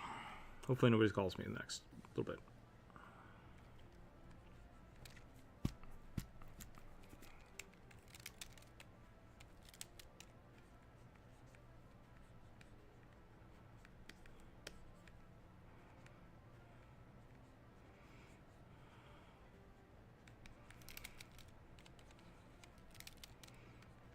I like primitive technology. I kind of lost track of what I was saying about. I love Martin trying to build a marble machine. It's great. But Also frustrating. also frustrating. Don't reinvent the wheel sometimes, people. Like I like seeing people do stuff. I like seeing people do cool stuff. And it's cool seeing people be able to succeed. Yeah.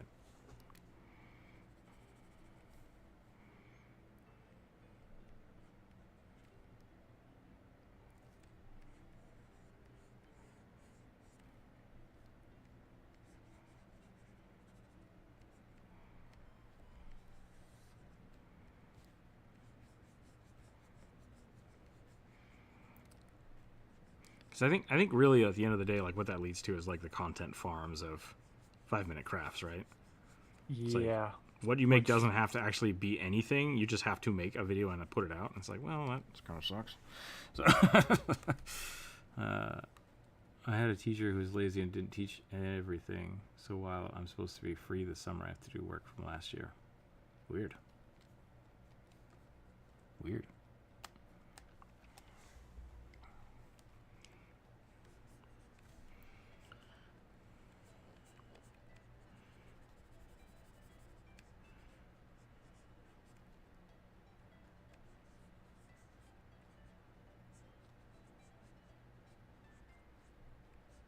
I still can't remember my functional uses of sine, cosine, and tangent. Nope. It's just not there. It's just not there, and I don't know why. It's for measuring radians. That's all I remember, which is a quarter of a circle. That's all I remember. That's calculus again. Don't worry. Never mind. Never mind.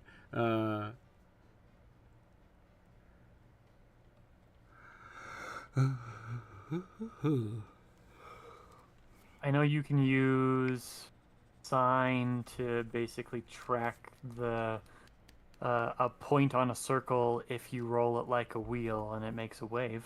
Mm-hmm. So one rad. Wait, is a radian half a circle or a quarter of a circle? No idea. This is a quarter of a circle.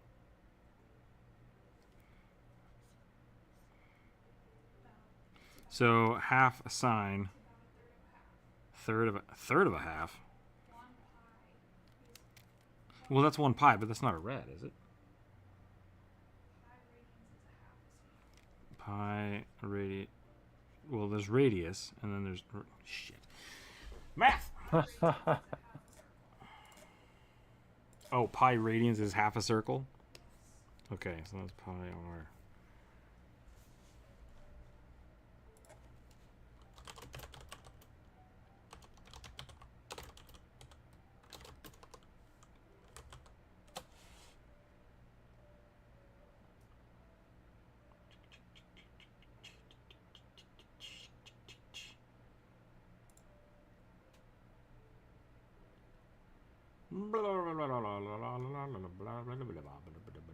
Oh, okay.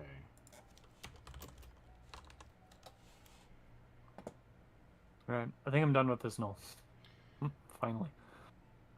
Okay, 90 sine is 1. That's what I was trying to get.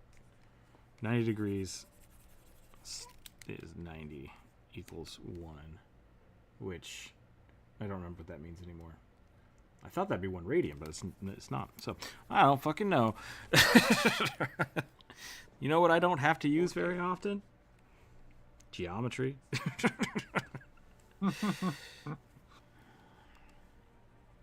I probably will more if I get back into game design.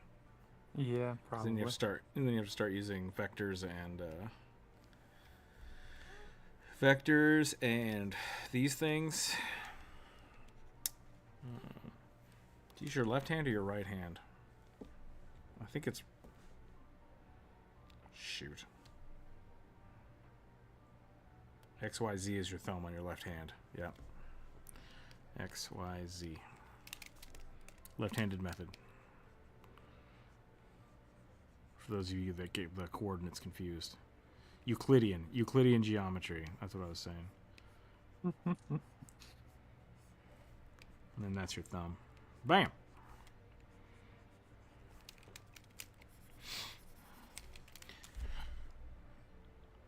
Alright, I'm rolling a new prompt.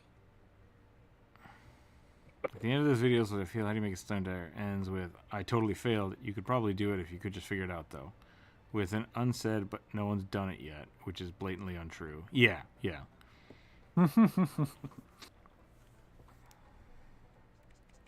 Gotta make content somehow. Right. Okay, I think I'm done with this little guy. Mm. I'm gonna give him a little more whippy tail. Did you roll dice? I'm sorry. I did. It's fine. I'm waiting. I rolled a 22, which you'll have to take off. Goblin King Pumpkin Lover. I'm not sure if that's a euphemism for something.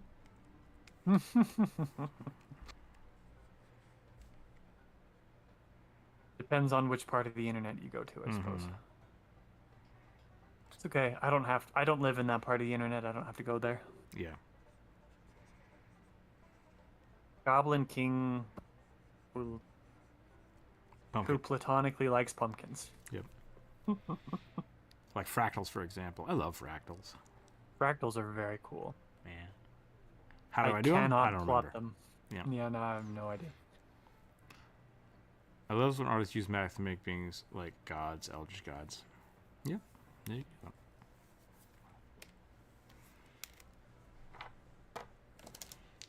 It's called a spiral graph. 7. A polar bear paladin with runic armor.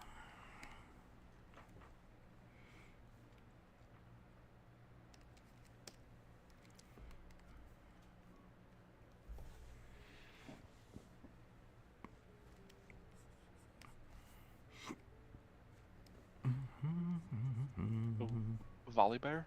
Yeah. It's always volley bear. Or the polar bears from Golden Compass? Yep. Golden Compass. Volley bear. That weird lightning bear from Final Fantasy XIV. They're all the same.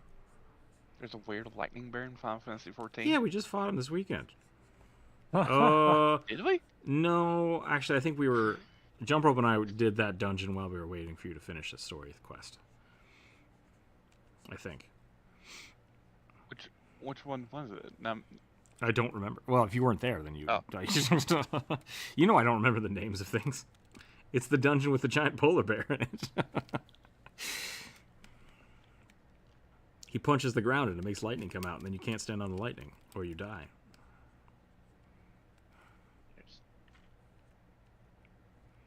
Type in Final Fantasy XIV polar bear boss. See what happens. It's Volley Bear. We were sharks. Yep. It's one of the expert roulettes right now? Okay, yeah. Courage the Cowardly Dog did that.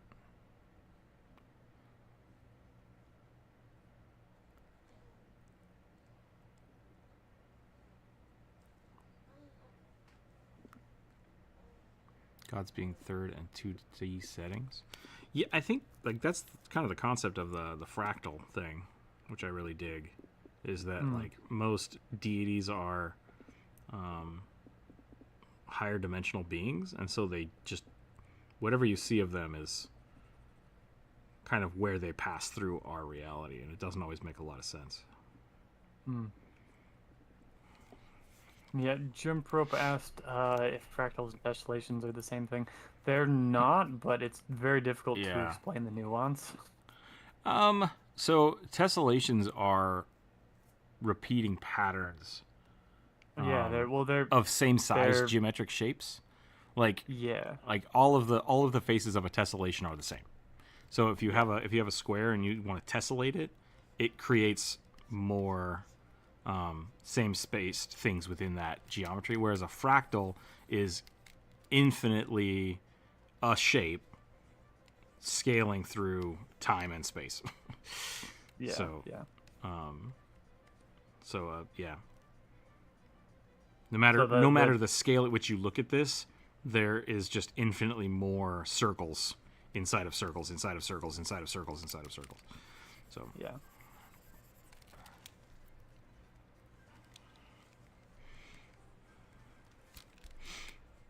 Tessellation is used a lot for topology and retopologizing something. Because if you have a triangle, you can always tessellate it into two triangles. Yeah. And give yourself more topology. You would not want to use fractals for topology because it would explode your computer. There's a few people that have been making like weird games based around how fractals work and look, and that's pretty cool. But they're always confined. That was a big thing with Minecraft back in the day. They're like, it's got infinite amounts of space to build infinitely large world maps. It's like, no, it doesn't. You're always confined by the limitations of your hardware space. They can be very large. But and then they walked that back, and now it's theoretically. Theoretically. Because if you tell your computer to allocate infinite amounts of space, you will brick your computer. So don't do that. Unrelated but small species of animals are cute. Yep, I think so. Sai, welcome in.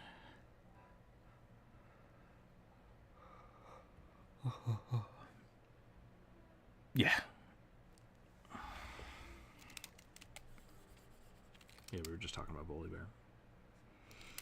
It is weird. Like, I don't know where the original design for that came from. It might have been the gold compass. I don't know. But it feels like it's so pervasive now that it can't have been the gold compass. Unless that's been around. Like, unless it was in the book that they were armored polar bear lightning people. Because I don't know if the lightning... Well, the polar bears don't do lightning. But I will say, I think probably the first armored polar bear I could probably think of chronologically would be like in Warhammer Fantasy. Okay. I actually don't know there's polar bears in Warhammer Fantasy.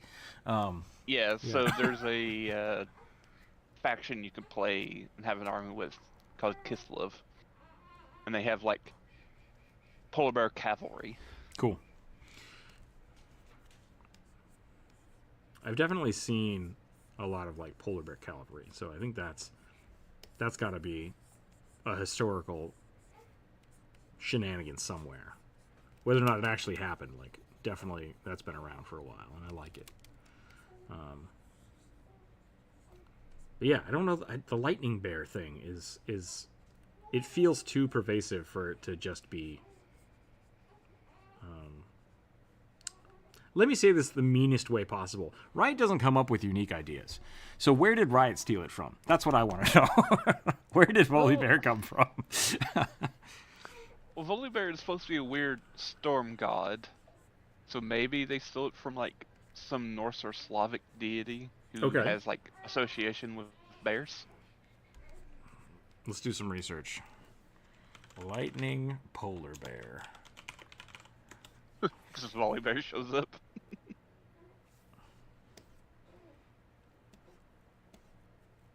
Polar bear lamp. Lots of polar bear lamps. Did you spell lighting or lightning? I did spell lighting. You are correct. I missed a letter. How did I know? We spend That too was much time together. Yep.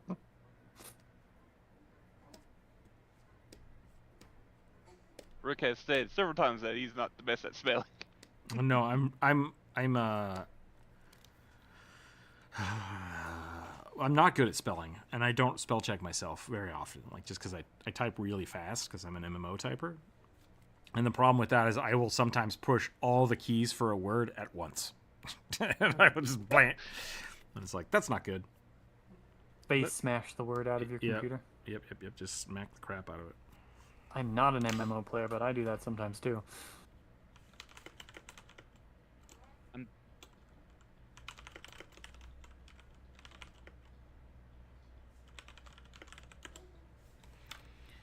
Norse deities, Viking, pagan motifs, storms, lightning, volcanoes, and bears.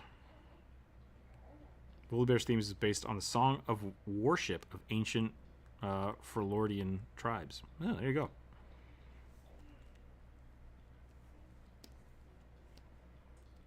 Well, Freudian is like their weird Viking people. And Oh, is that Riot. their Vite? Okay. Yeah. Let me look this up. Because Orm is Volibear's brother. One reason I know this is because I like his voice lines.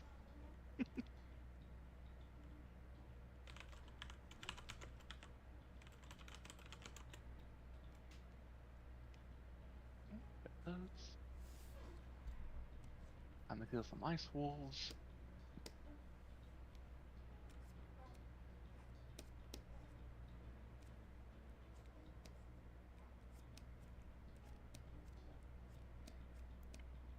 Woolly Bear was super fun.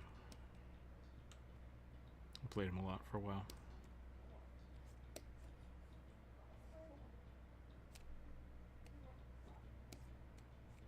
I think Volibear was like my college's esports mascot.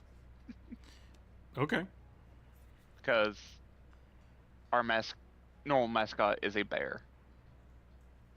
So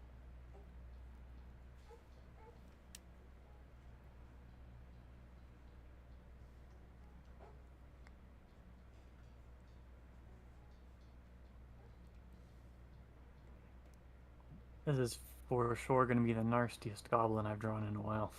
nasties. You always chuckle when I twist my words that way.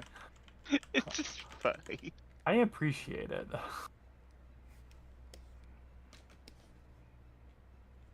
It's like how it's big someone from like California would say nasty. Well, I mean, I was born in Cali, so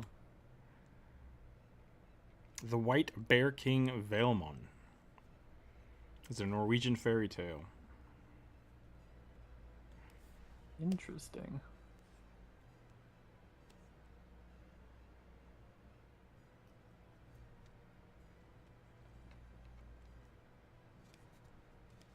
I guess also with the berserking mentality. Okay, yeah, there's a lot. There's a lot there for it. Skip cat, come on. Hey.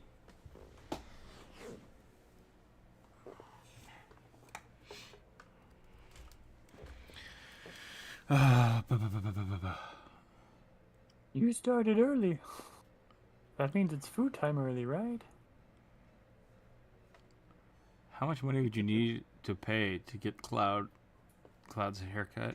Like $6 for a bottle of quick-set hair glue. Yeah. Yeah. If you're blonde already, you know.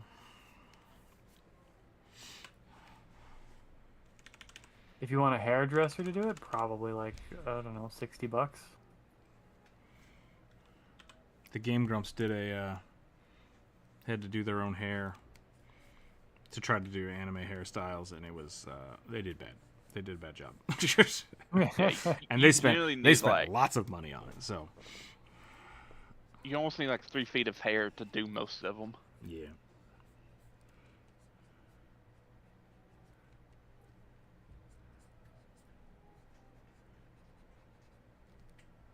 I watched Cocaine Bear this weekend. How was it? It was pretty good. That's good. It was silly.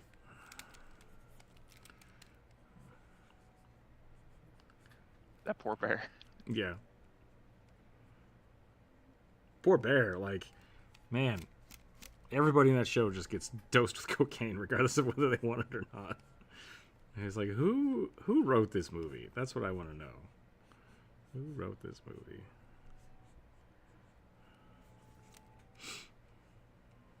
Only reason I said poor bear was like it.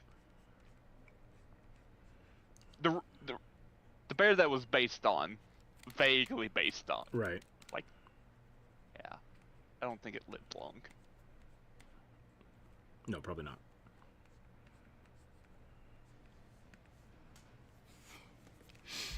Coconut crabs are cool. Yeah, coconut crabs are cool. If cool you mean terrifying. Lightning bear seems to be a common motif, yeah. Or it's basically a volcano, Thor plus a dwarf. Voli is basically the berserker. Yeah, that's what I found out too.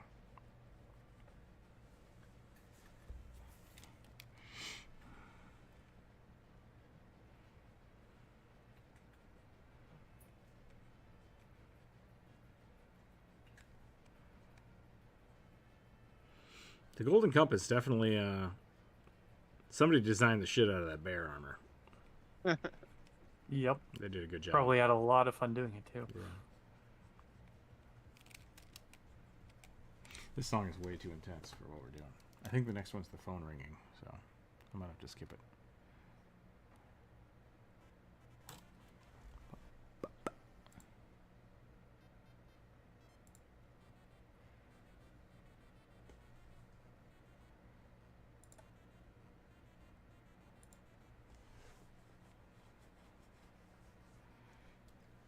You think Coconut Crab is based on real life? Or Cocaine Bear? Because, yeah, Cocaine Bear is based on a true story. Yeah. Vaguely. Just not how the movie depicts it. Yeah. And coconut crabs do exist. They're just as much as they look like face huggers. And are oversized hermit crabs. Yeah, they're not true crabs, which is Pedantic and unnecessary. agreed. But also, because they are built to tear apart coconut husks, they are extremely strong. And will take your finger off very easily. Things that are designed to destroy nuts are always terrifying. Case in Yeah. point, Paku Pakus. Yep. I knew you would go there. Nothing in this world has jaws like a Paku Paku. It's just like, I just want to eat some nuts. And it's like, please don't. Please don't do that. Paku Paku and parrotfish. Parrotfish are terrifying. Parrotfish are horrifying. They're not even made to eat nuts, they're made to eat coral, which is worse. I'm just going to eat this rock.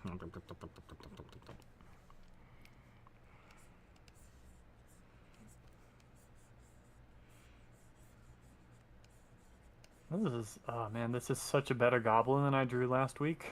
It's pretty good. I think it was the kind face on the goblin chef last week that threw me off. Goblins do not have kind faces by default. No wonder I kept getting a halfling territory. Still think I ended up with just a green halfling, but it is what it is. That's going to sound a little racist, but like, halflings are just green goblins. Or the other way around. Just white goblins. Yeah. Caucasian goblins. Yep. That's racist. Good lord, it's a goblin. I'm not a goblin. I'm a halfling. I just have It's alright, horrible he's one of jaundice. those pure Aryan goblins. No. I'm sorry, What that was was a bad joke, and I am ashamed. Do you need a booster seat? That is a grown Oh, man. yeah. That is a grown man goblin. I'm the oldest I'm one in actually the the party. oldest of the group. My question still stands. Do you need a booster seat? That's funny. So, in Delicious Dungeon, Cocaine berry. There's a halfling named Chilchuck, Yep. Yep. and like he is like basically he's not even like that old, but he's like I don't know 30. Yeah, but I So mean, he's like the middle aged person in the group, Yep. and the elf and the dwarf is like, "Oh, you're such a child," and the human is like, "Shall I call you Mr. Chilchuck now?" Like he is a grown man with a wife and 3 kids.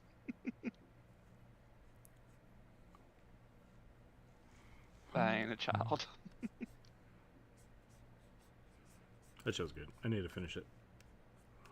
I think the last episode came out Thursday, Nice. or either last week or this week. Okay. So I might go check that out this weekend then.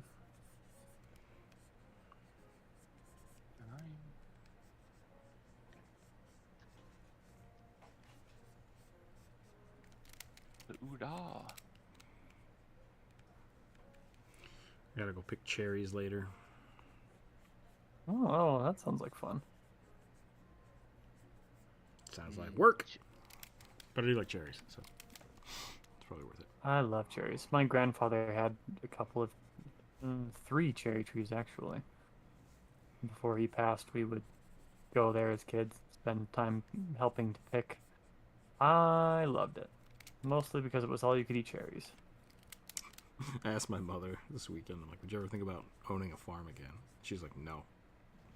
No, I hated it. I was like, all right. She's like, I'll own an orchard, baby. And I was like, okay. I could retire and get an orchard. Arguably a bit less work. I think part of it's just like your output, right? Like Yeah. having cattle, you're really just making meat.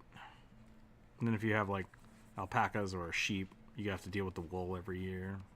Yep. But if you have an orchard, you just, besides like keeping it water and just general maintenance, which is for everything, going and picking fruit is not the worst.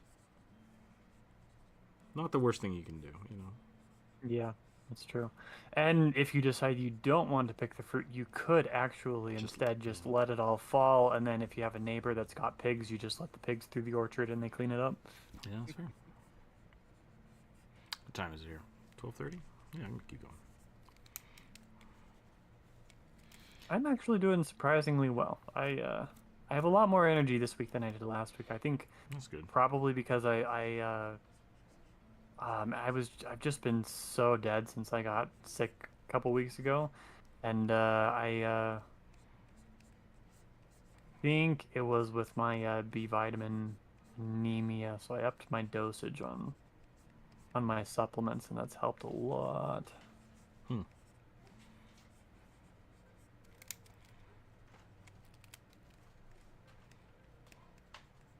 B vitamins are weird.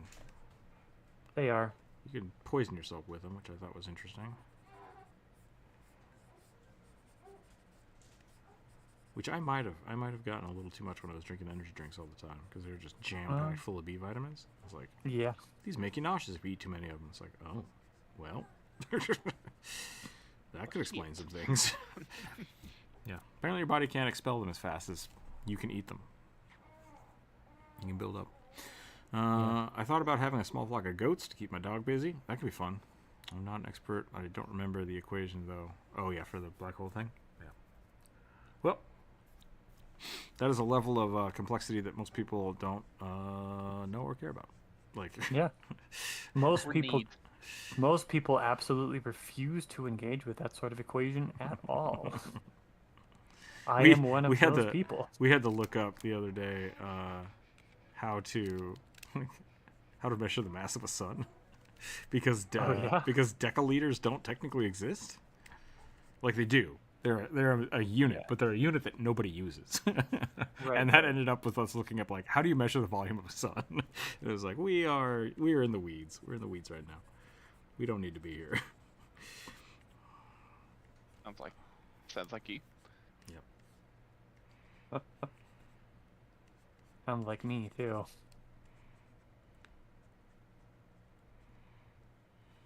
Yeah, I'm never gonna look up that stuff, so definitely ain't me. I have different things I hyperfixate on.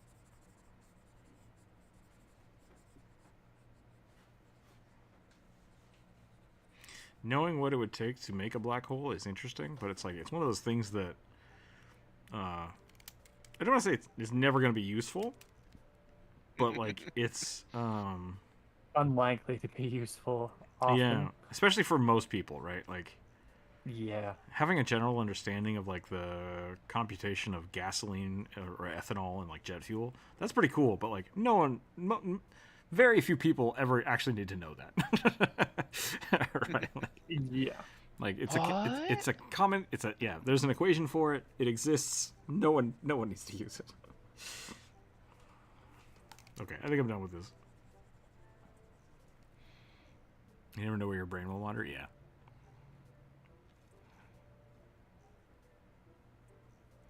I'm not an expert, so I don't remember the equation, though I do have the basics of astronomy. Yeah. Learning physics is something I had to do in college. Once for engineering and then once for computer programming. And it's nuts. Like understanding basic dynamics of solid bodies is complicated, even at the simplest times. So Yeah. That's the type of thing that if I ever have any questions about it, I go to my astrophysicist teacher brother. yeah. Be like, I need to know this, but I can't be bothered. This is your specialty, right? Help me out here. We'll always know more than we And- need to know. That's true. Yeah. There's never any downside to knowing more than you need to, except for Yeah, the time loss you experience, right? But if you're willing to expend the time and energy to learn, like, other than that, there's literally no downside to Have we knowing talked more about stuff. cursed knowledge?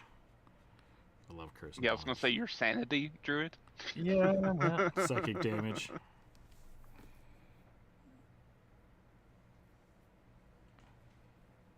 I guess that's just another price I'm willing to pay. Being sane is no fun and has never served me anyway. I disagree with that statement on so many levels.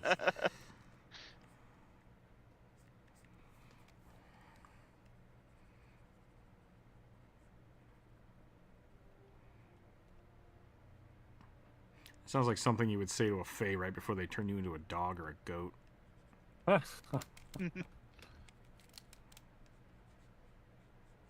Okay, I'm done.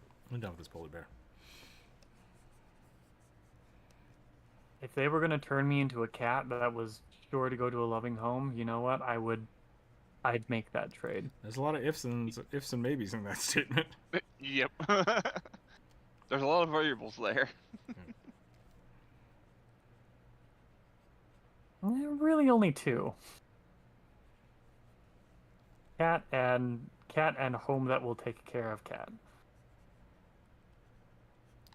But they also have a dog. Yep. I can deal with it. I like dogs. They live in Siberia. If I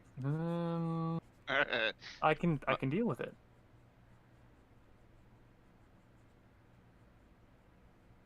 They eat cats. That would Damper on things. no, that would be a violation of the caveat of go to a loving home. I mean, people love their cows. Yeah. I love my pet pig, pork chop. Yep. I keep spamming emojis. I'm not seeing any emojis. I see that you can tap the bottom to promote engagement. Or send money. I like sending. I'm gonna roll dice again. Please send cash. Maybe sponsor the stream. Wink, wink, nudge, nudge. The sweet, sweet embrace of the cash gods. Like it when you give cash to people. Oh no, there's a word here I don't know.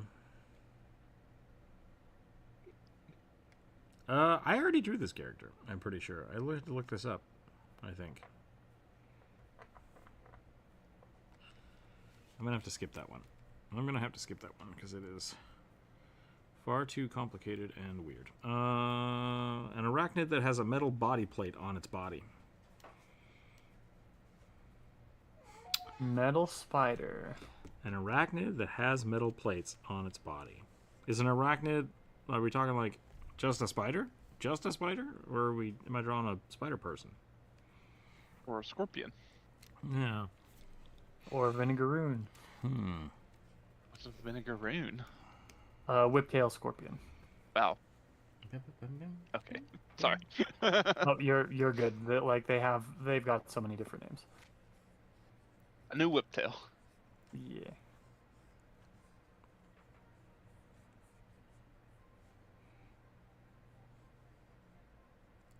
What other arachnids? Mites? Mites are arachnids? I believe so. Ticks? Blah, blah, blah, blah. Ticks may not be. They said Mice arachnid. are- I'm just gonna draw a spider. I'm just gonna draw a spider.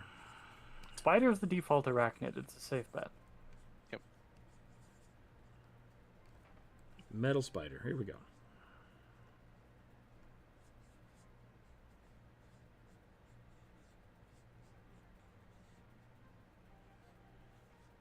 Shelob got the raw end of the deal, fighting Samwise. But, yeah, she did. Also, survived. Technically survived, I think. Maybe not.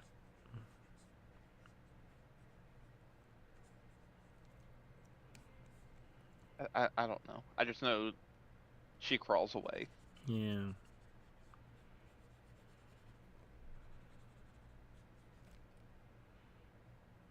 Tiny spider get poked by elf sword. Actually, I guess it was an elfin knife.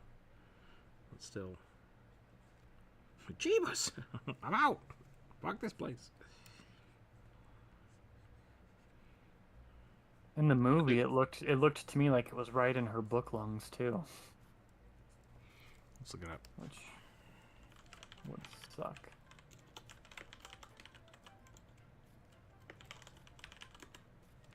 I remember from the little that I managed to actually read of the Silmarillion that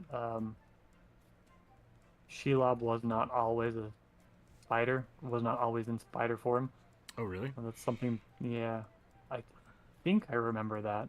But that she took that form after she had basically raised Sauron, and then he had basically like made use of her, and then her power diminished. She became a spider, was somewhat mindless, and became the mother of the spiders in Mirkwood. Yeah, I'd have to look it up.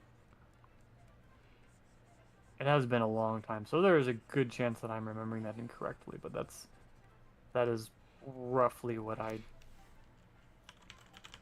have in my head. I mean, she's one of like the primal creatures, so she was born in spider form and remained in that form throughout her life. Okay. Oh.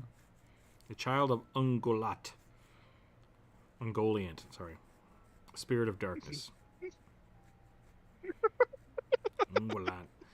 Ungoliant.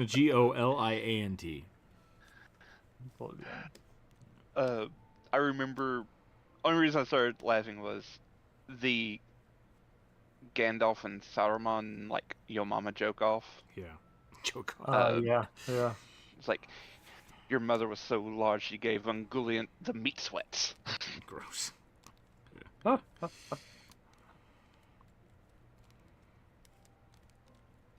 I cast testicular torsion. The The Wizards duel of that was absolutely hilarious. Some short form content creators are making really good stuff. And some of them are just spamming nonsense. Yep. Oh, in one of the video games, she shapeshifts into a woman form. Okay. But that was, yeah, it's for the video games, so. That might be where I got that from then. I could have sworn I read it in the Silmarillion. Turns out my memory not great. Yeah, oh look, maybe.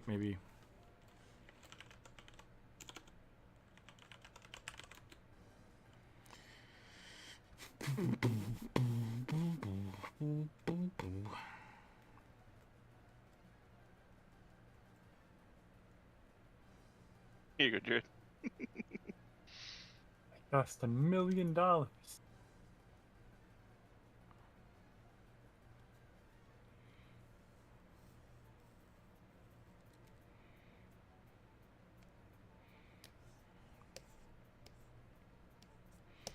Shelob is the offspring of a spider who made other spider. Blah blah blah blah blah blah blah blah blah blah. Spider-like features including spindly legs, multiple eyes, venomous.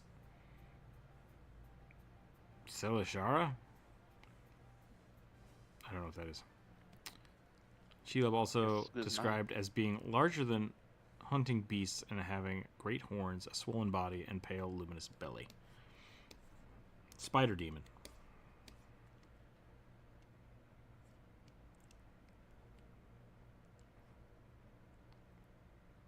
Yeah, I can't find anything in the books. Mm-hmm.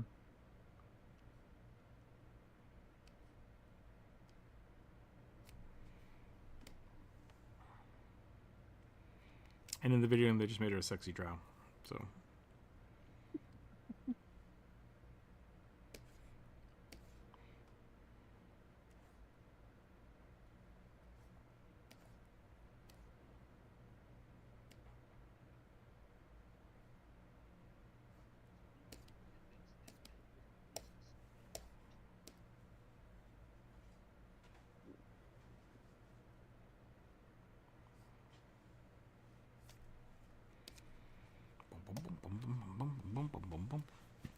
Punky Doodles animatics make me so happy. Yeah, they're pretty good.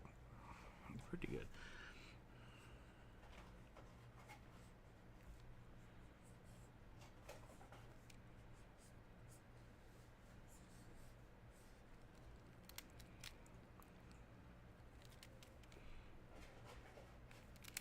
I don't know what the hell I'm doing right now.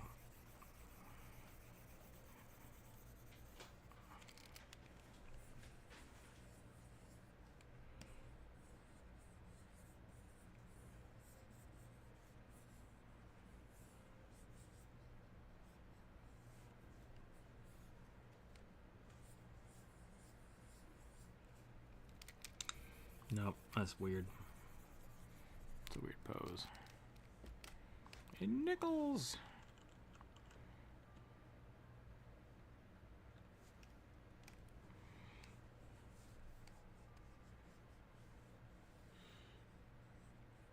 Are there any spiders with stingers? I don't think there are. No. Hmm? I don't think there are any spiders with stingers. For Shelob. Yeah. In the movie. That's what I'm saying. Like, I don't. She definitely had the stinger in the book, but like, I don't think that's.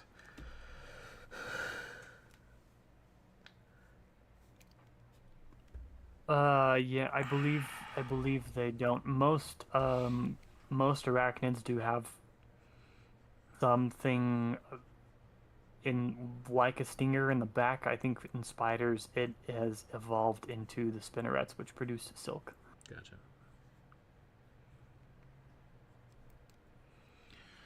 How many heavies from TFT beat Goku?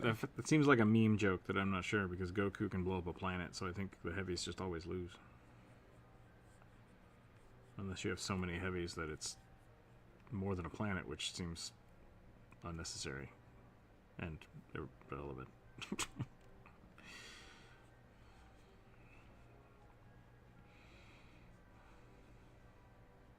Isn't Goku like a deity now? Who I think so. knows? Yeah, I believe so. And Chi-Chi's pissed about it because he was already aging slower than her. That's right. Or was that specifically in the abridged? I can't tell anymore. It doesn't matter. It doesn't matter. Dragon Ball Z abridged is in my opinion better anyway. Yeah. Better story, better storytelling.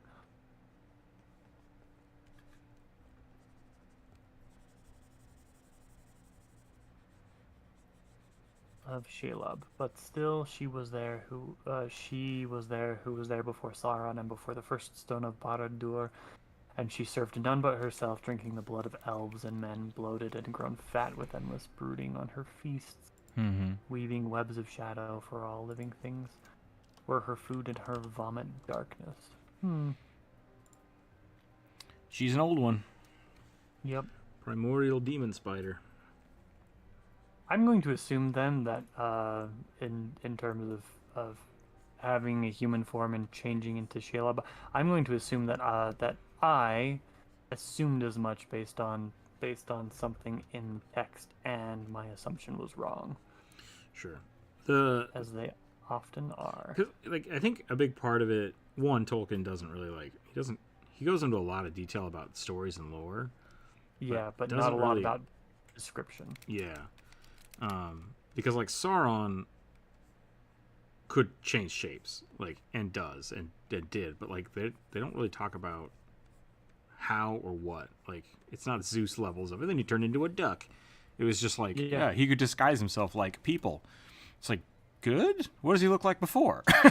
So there's like, there's a whole bunch of kind of weird things about that, like they did with the mouth of Sauron. He's not actually described in the books. It's just like an empty vessel. And so in the movie, they gave him a big mouth, and it was like, that's weird. Yep. Because the only descriptor they had was a mouth. There are caterpillars with stingers. Oh, interesting. Gross bugs.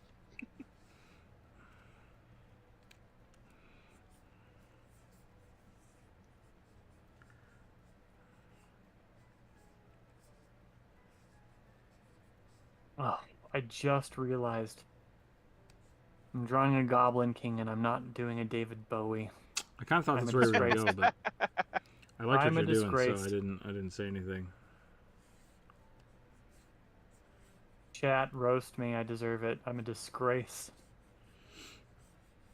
I've never watched it, so. Did you see David Bowie in Twin Peaks? Not watched Twin Peaks. You could probably avoid it.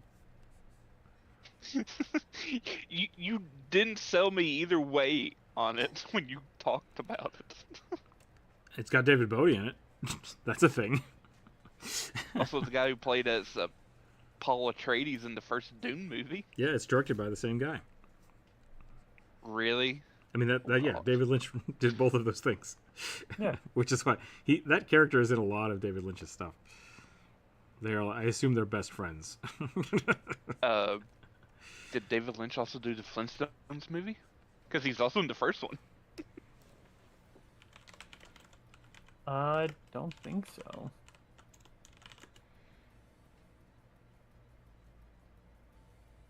No. Okay, good.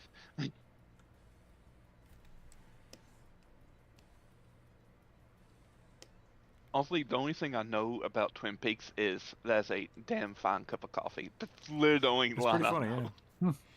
Yeah. When asked about their relationship, they have an incredibly long-lasting friendship. So yeah. What? The director and the actor, those two people, they've been friends for a very long time. Right, the only person in the world that can understand David Lynch. Yeah.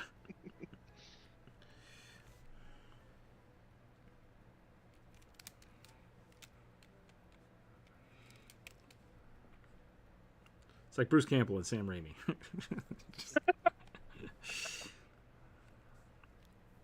Or Nathan Fillion and oh no, Dang it. Can't remember his name.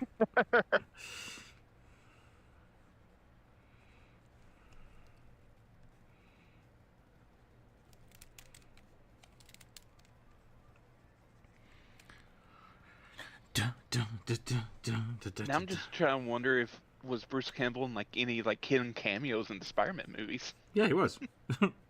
He was? Yeah. he was the I've- he was the usher in when he can't get in to see Mary Jane's play. He kicks him out of the theater. It's been so long since I watched them. And then he was another one. He was in one of the other ones too. I think as the same guy, like still working at the same theater, and just like random shit is happening. Like he kicks Stanley out of the theater or something. I remember. I love when Stanley used to just pop up in random Marvel movies. He wrote it in his Just as, contract. like, He's like, I will let you guys have the rights to these characters, but I want to be in all the movies. don't have to give me a speaking role, just let me be here. Yep.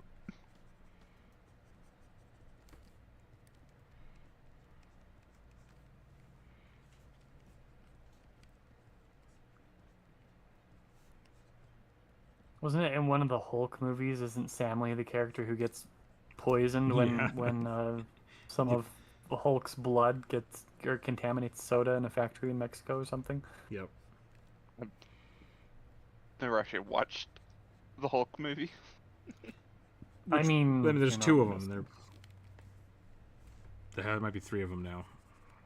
I think there's three of them. I think I owned the first like Incredible Hulk movie that came out in like the mid 2000s. There's I never Edward watched it, Norton. though. There's Edward Norton, and then the other guy who I don't remember. I think the Edward Norton one came later. Can't remember what the hell his name was. But it's got Eowyn in this one. I can't remember her name either. So I'm at a loss. I'm at a loss for remembering people's names. I owned the 2003 one where it had Eric Bana in it. Eric Bana, yeah, that was the one. Also had Sam Elliott in it. It did, yeah. That's the one that I think is the least worth watching. Which is that the one that had Abomination in it though? No, I think the second one had Abomination in it. Okay, because the one with Tim Roth is great. Edward Norton, I think, is the one with Tim Roth in it. Which I think that one's called the. Alright, because there was Edward Norton was in the 2008 one, and that's called The Incredible Hulk.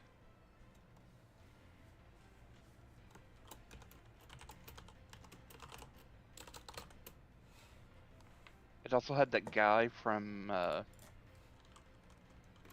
Buster Scruggs, the Battle of Buster Scruggs. He was in it. Yep.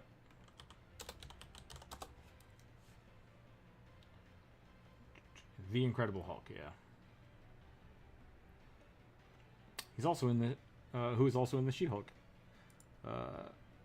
series, which I kind of I like and hate. I like and hate that one. The actress you were thinking of is Liv Tyler. Liv Tyler, yeah. Daughter of famous music star. Mm-hmm. Whose name is not escaping me. Uh-oh.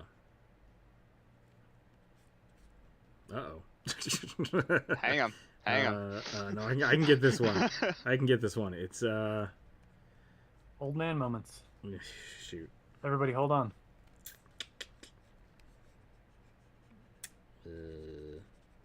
Aerosmith. Yeah, I was If thinking. that helps. Yeah, I knew it was from Aerosmith. I just can't remember. Steven Tyler. There we go. Yep, Steven Tyler. That did help. Saying it out loud did help.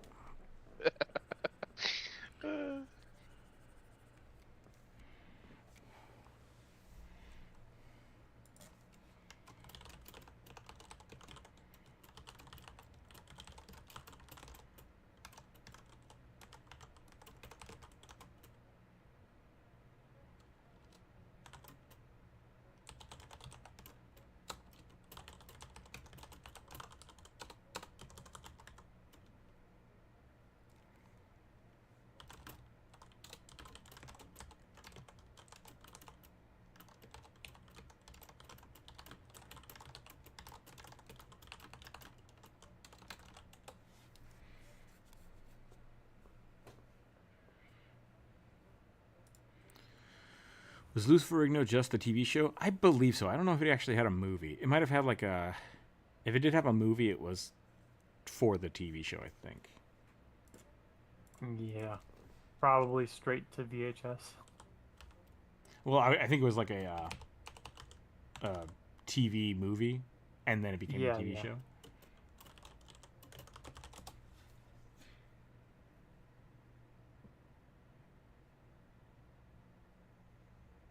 No, it's just a TV show. Which the practical effects on that show were pretty wild. I mean, they just painted him green. Yeah. There weren't a lot of practical effects. I'm talking about the transformation sequence. Sure. I never actually watched the show, but I've seen some of the transformation sequence. I think they're just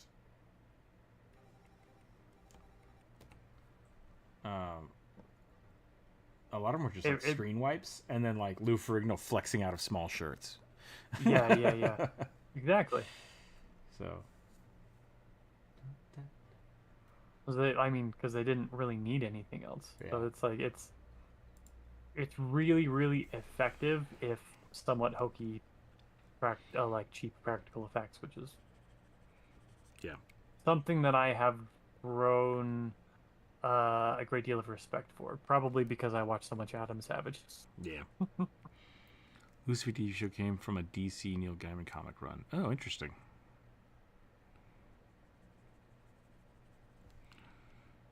You know what? That I did not know that, but that does not surprise me because like I have passing knowledge of the Lucifer TV show, and it actually like the character development does feel very very Neil Gaiman to me. I think I watched the first season of that. It wasn't terrible.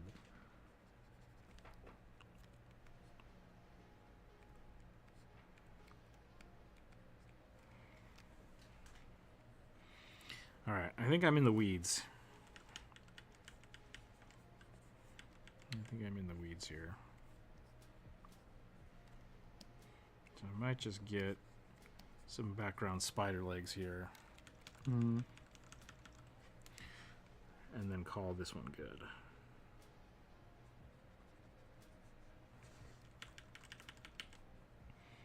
I have, unfortunately, once again, drawn myself into a corner in which I'm going to have to color my way out of. That's kind of where I'm at too. Like, I think adding more lines is just going to make this confusing, so I might just have to shade it up.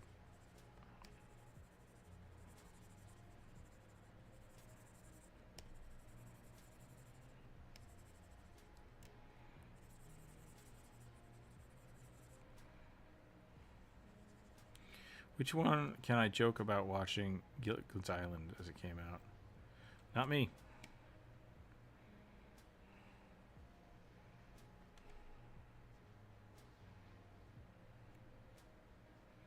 Yeah, unfortunately, I never actually watched Gilligan's Island.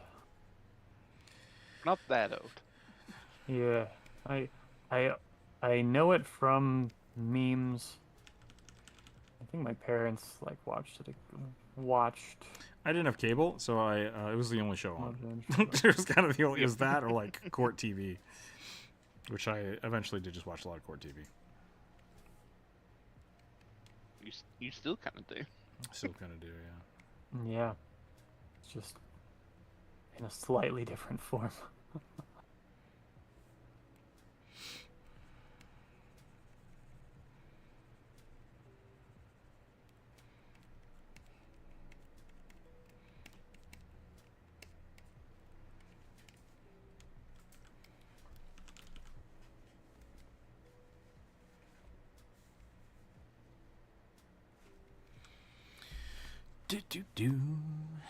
Okay. I'll erase these. Let's do at least one more here. It's 1 o'clock. I'm going to probably call it here pretty quick. I do have to go pick cherries.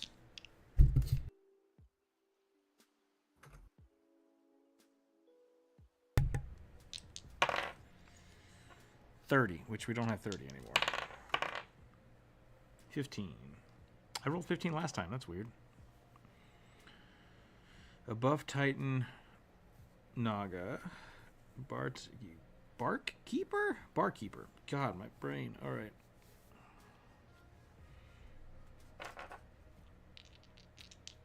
Shirtless, wearing leather harness and dressed in cottagecore inspired pants and accessories. Okay.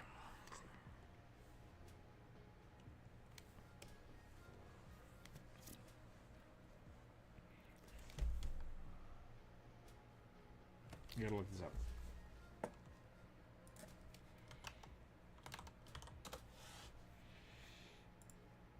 People with snake heads. Oh no, they can't have.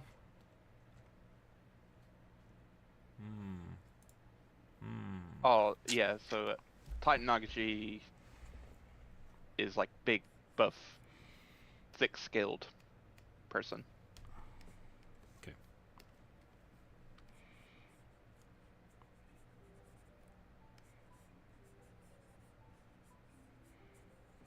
They have natural armor. Interesting. It's Jones's heritage.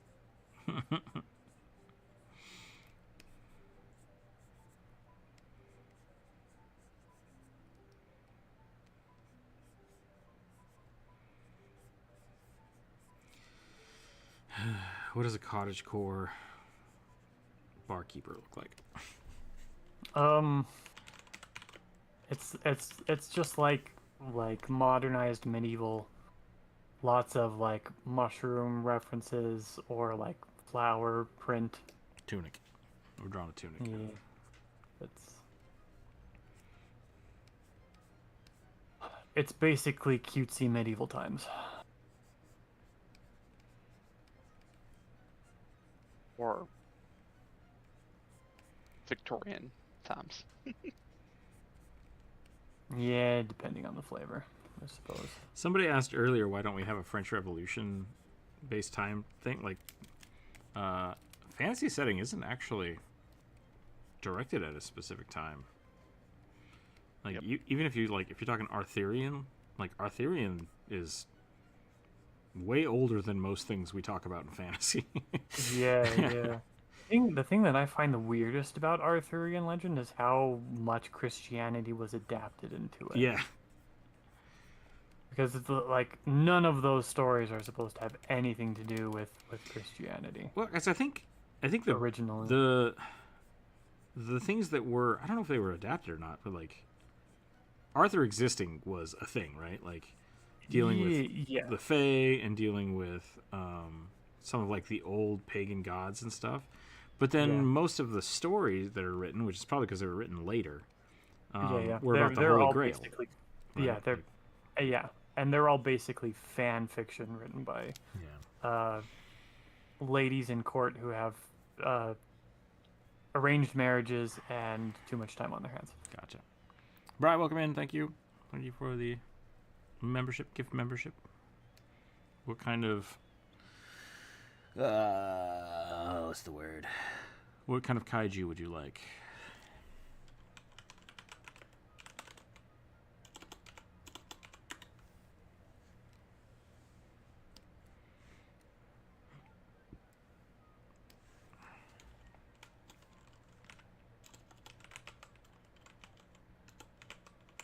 How are you today? Hope you're doing well.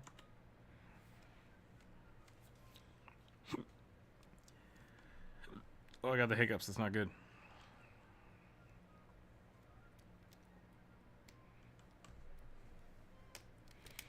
Okay, I'm making this guy's head too big.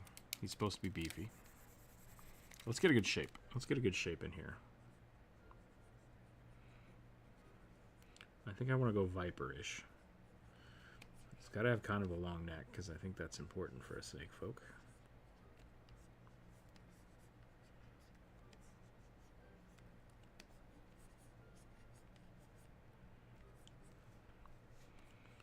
Just realized if I make him super buff and give him a tunic, he's going to look like Fabio. Fabio snake. Super villain sidekick? Super villain sidekick kaiju?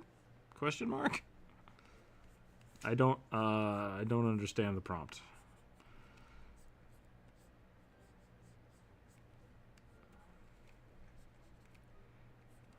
The only thing I can think of is like Mastermind's Goldfish. God, I hate that movie. It's a really good movie. Megamind? Megamind, yeah. I think it's actually a pretty good movie, but I hate the animation style. It frustrates me to no end. Because the movie's pretty good. Like, overall, I think they did a good movie. Mm. I think Stephen Colbert's in that. Now that I think about it.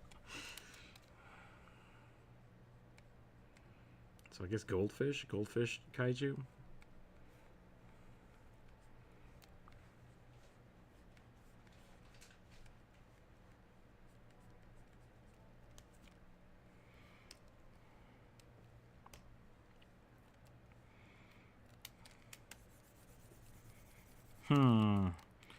Snake folk is throwing me off.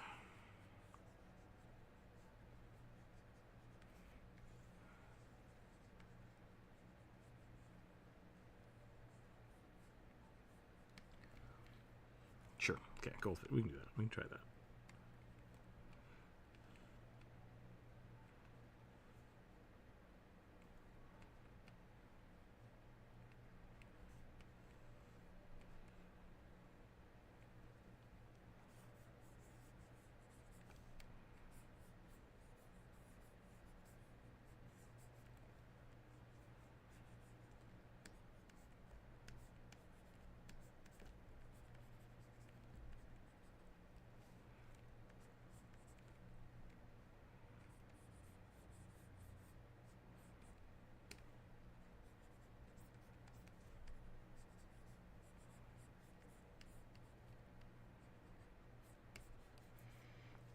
Are we winding down for the day? It's only 1 o'clock. I'm usually here for another hour or so, but I guess you and I have been drawing for a while, so. Yeah.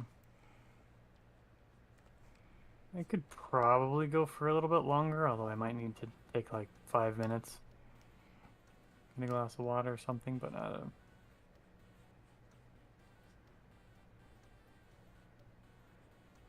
don't know how you're feeling. We could probably do the same. This would be a good time to take a little break. Yeah. Feel a little bit bad that we had so many and we started early and I've drawn 2. That happens, you know? Yeah. I don't feel like this looks like a snake. I don't think this looks like a snake at all. More snake references. I'm going to go get a drink. I think that's the problem. I need to take a quick break. So I'm going to run to the restroom. We're going to come back. We're going to draw the snake. We're going to draw a tiny kaiju. And then we're going to go from there. So hang tight, everybody. I'll be right back. The goblin looks good. I'm digging it so far. Thanks. Right. Yeah. Hang tight.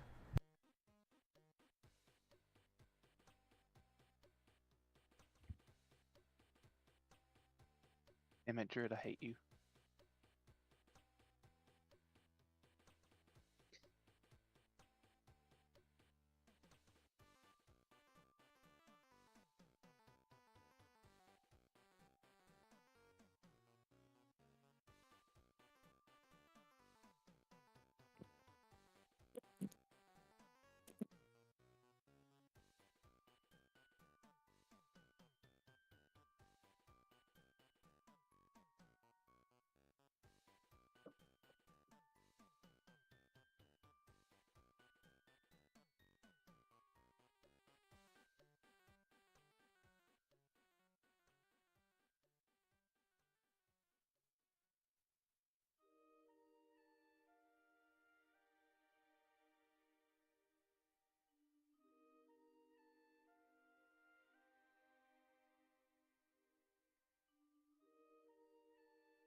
Whoops.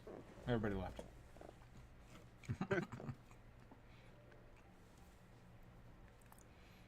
All right.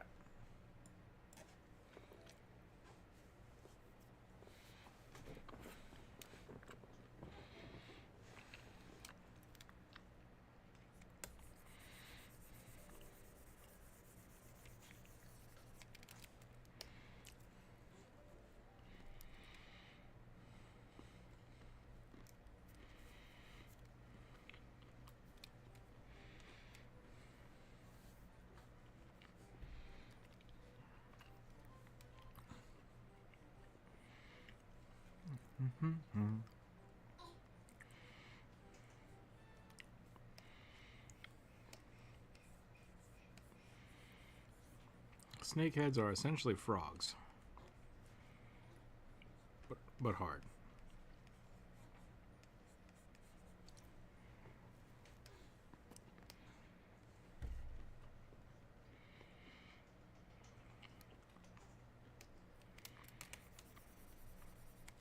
Okay, where do we do this?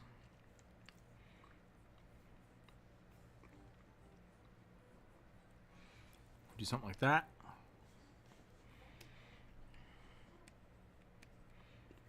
What happened? Uh-oh.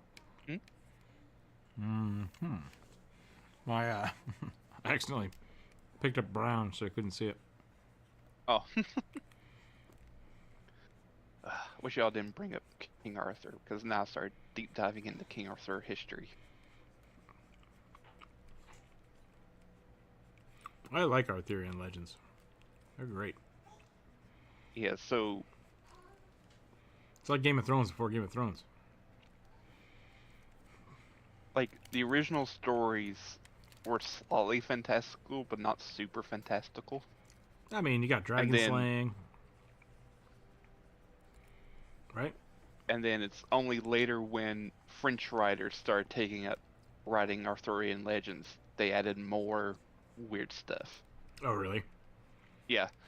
Like, it was until the 12th century French writer, not going to butcher that name, who added Lancelot and the Holy Grail to the story. Oh, all right. And that's kind of began the genre of Arthurian romance.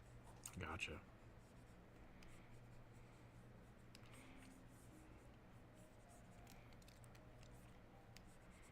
Is E.T. an alien? Because, like, the only, like, really magical elements about the original or earliest stuff is Merlin and Avalon.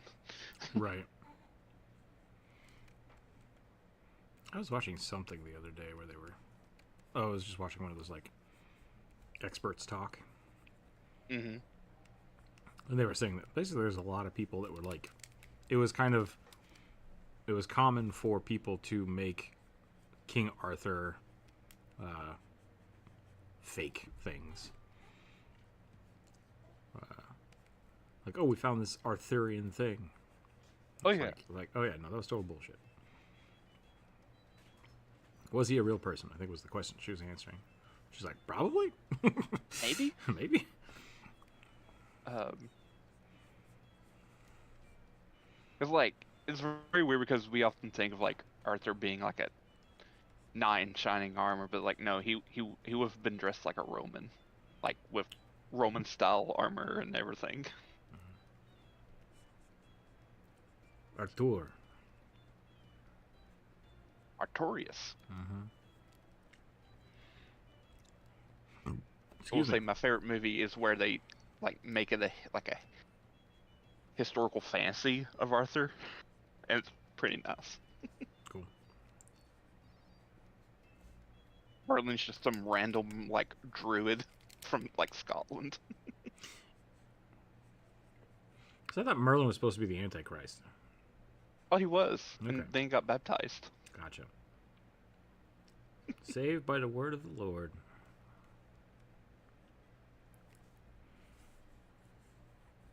Where's Jonas? I need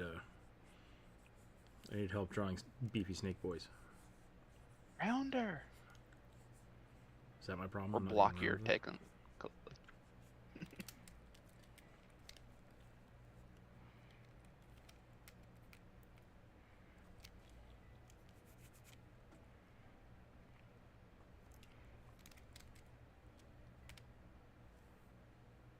Snakes' eyes are just very far forward in their head.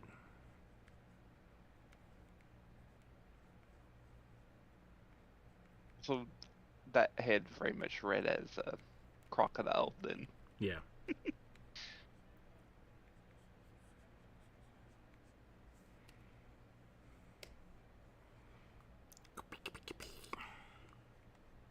Not judging if that's what you wanted to do. It was not. That's why I changed it.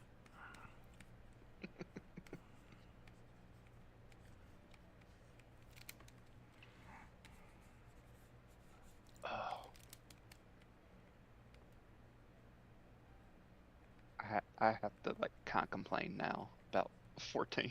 It was so clunky yesterday. I don't know if I ever experienced that slow of a game. Most likely, I'm betting what happened is they're doing the pre-patching.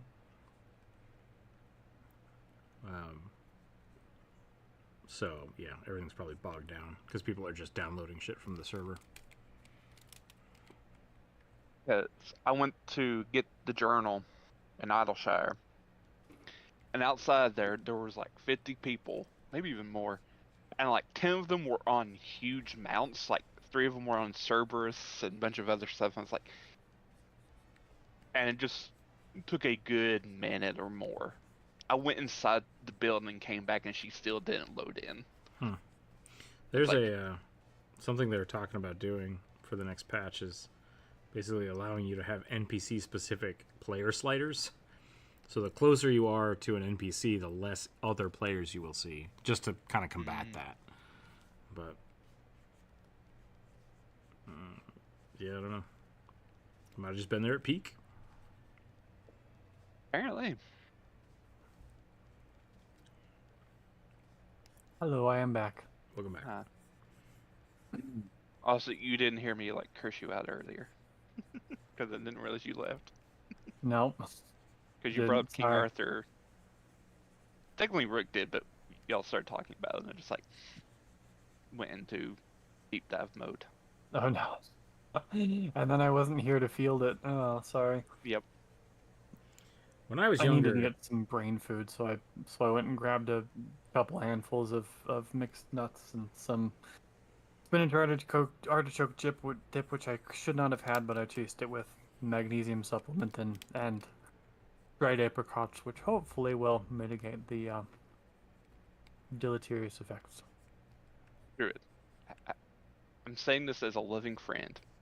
Stop Have you eating heard cheese? the term oversharing? No.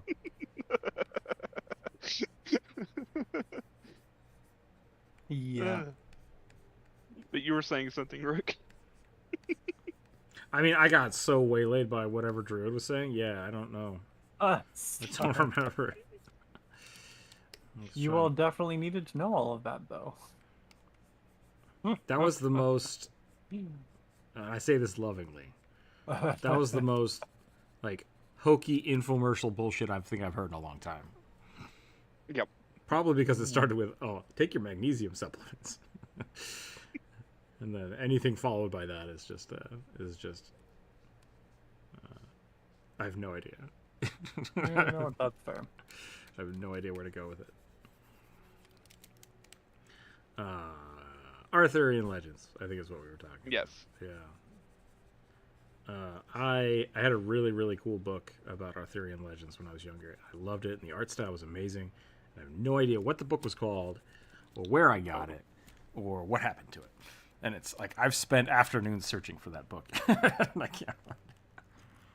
I've had books like that It's like, did I before imagine where it's this just book? like I might have imagined. I need this book at this current moment in my life, and I don't know where it is or what it's called. What is it about artichoke dip that makes you have to eat Magnesium? apricots? No, it's- I don't know what you're doing with the magnesium, but like I don't see how apricots add to that equation. that's what I'm the most curious about. They have a similar effect to prunes. Okay. Cheese backs me up. Magnesium and anything in the stone pit or pit fruit family Mm-hmm. helps Interesting. alleviate that. I love prunes. Prunes are pretty good. It They're causes a kidney little bit stones. too though. saccharine for me.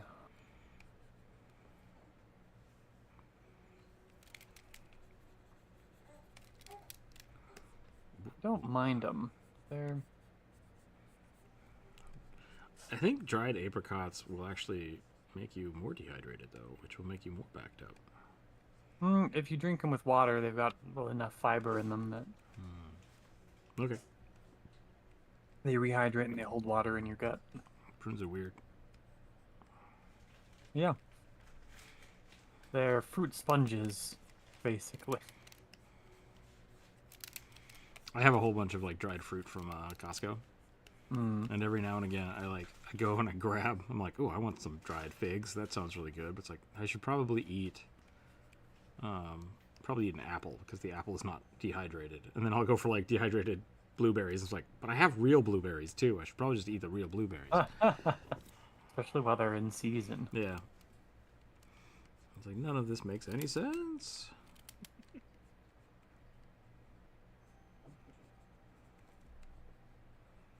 No, it just kind of just reminds me like when people like do fasts, they'll like break them with like eating a date and then eat a real meal.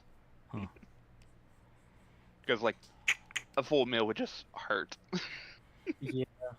It's Catholics just suffer through it there's a because their fasting is not very long. yeah. Not allowed to eat for a Friday unless you really have to, or you want to, or you just feel like eating.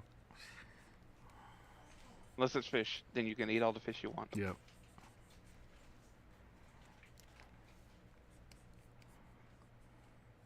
Or Best if time to you're visit.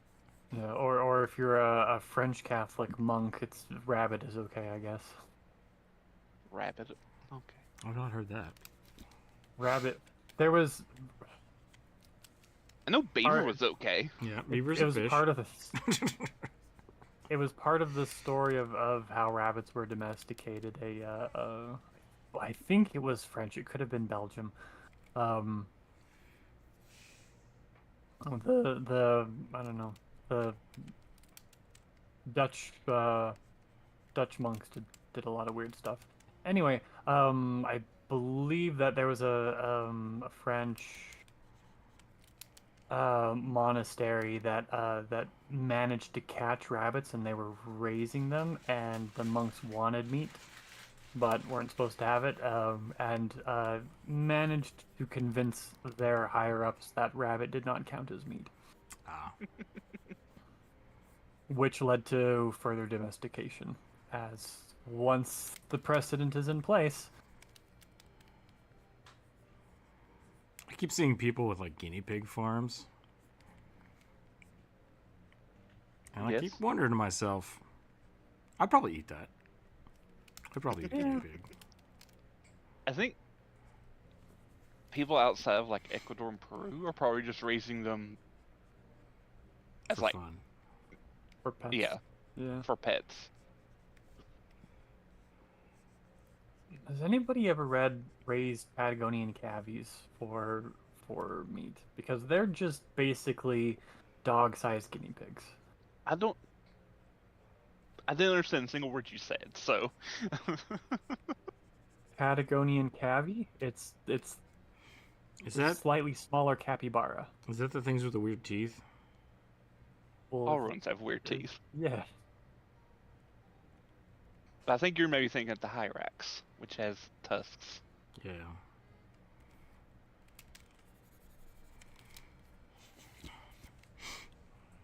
I probably am. Welcome back, everybody. Welcome back to Weird Topics. I mean, most of this, I was thinking about it the other day about maybe we just scrap the viewer suggestion. Because we're on episode like 400 and something. And maybe we actually just try to do a podcast. Like, we sit down we know what we're going to draw before we start, and we do, instead of rolling the dice and randomly, we roll the dice beforehand and spend a whole time talking about a specific thing and drawing one specific thing. But I don't know. I guess that's kind of what our Artist Arcana was, and it didn't go well, so. Yeah, no.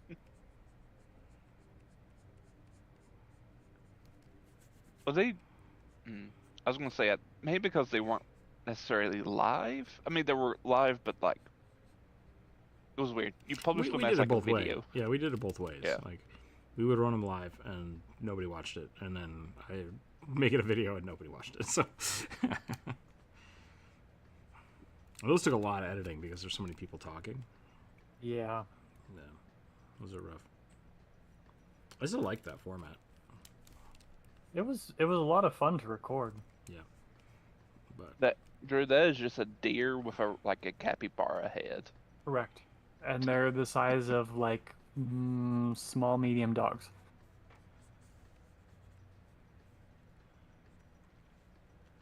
And it is in fact a rodent called a cavy, and it is very closely related to a capybara. a capybara. And they are from Patagonia. Not so cute though. They're certainly Actually, not as chill. I do kind of find. I kind of find them a bit more creepy. They're Like- yeah. They're deer rabbit rats. For sure. But I think they're easier to own as exotic pets.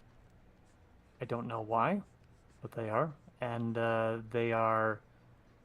they spook like deers and rabbits, and they have the exact same dietary requirements as guinea pigs.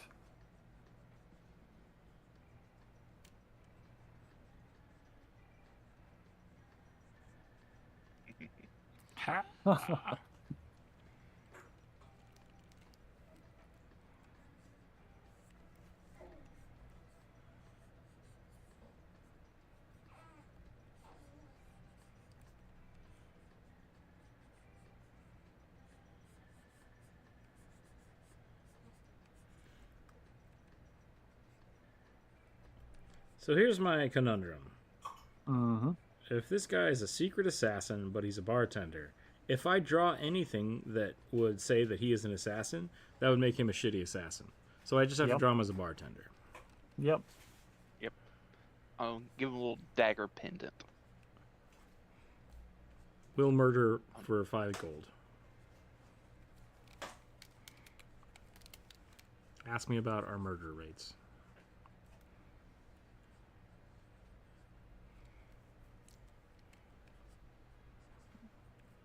His services are only available to people who know that he offers them, and they have to come to his bar and order a specific drink. It's like ordering off the secret menu. Yeah.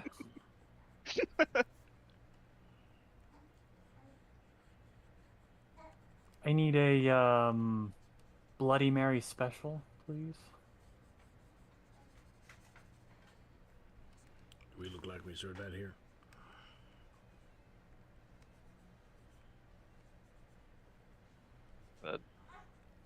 Alcoholic soup in a cup.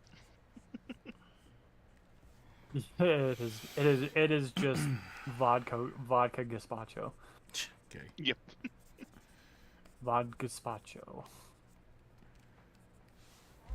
Forgive me for that, chat. Da, da, da. Okay, I gotta draw a goldfish kaiju.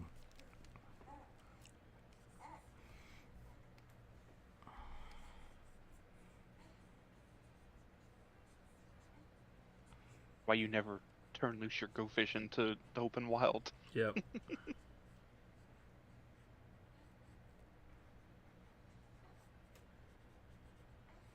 Like seriously, people don't do that. They'll just no, just bad. Hey, Rook, did you ever do anything with the wild population of tropical cichlids in a river in Idaho? Nope. You aware of that? What are cichlids? They're fish. They're a tropical set of fish, usually aquarium fish. But there's somebody apparently released. I might be saying it wrong. It might be cichlids. That sounds more familiar. All right. So somebody apparently that is currently unknown released a aquarium tropical pet fish in a river in Idaho, and they apparently survive throughout the winter because there's a hot spring somewhere in the river, and they found the warm water, and so they are able to survive through the winter. And they're completely naturalized. Interesting. I believe they are from. Don't think it's an Amazon species. It is a South American tropical species of freshwater cichlid. Weird. Anyway, Nope. I wondered because I know you've done some work with. I dealt with algae and salmon. Those are the things I worked on. Salmon.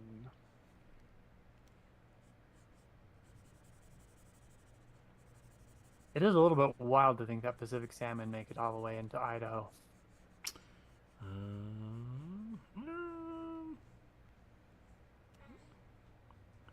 I mean, yes. That's a long distance inland. Sockeye and Chinook and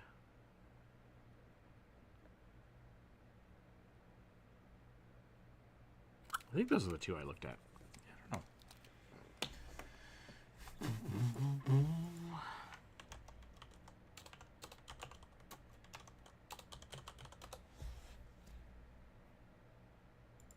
Oh, yes, those are all the same. Coho, that was the other one. I dealt with Coho, Sockeye, and Chinook. I spelt all of those wrong.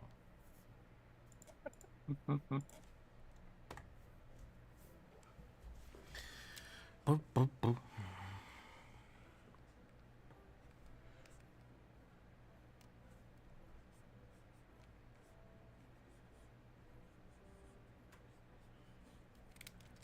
Well, we've lost the main people watching. I think there's now one person watching the YouTube, so I think we're probably good to call it today. Yeah. Okay. Let me finish this weird bubbly fish head. The mouth. Blah!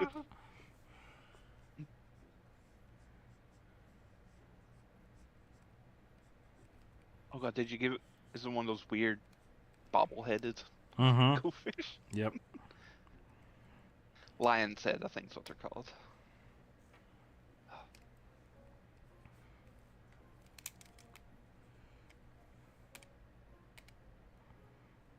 Yeah, if you take too good care of those, that thing will get so big that they like won't be able to see. So you have to like cut it back. Interesting. Ugh. I was like, yeah, It's just it's like, like nope, it's a big tumor, right? bait essentially, but not like cancerous tumor or anything. It's just a weird fleshy growth that some weird fish person wanted to have on their go fish.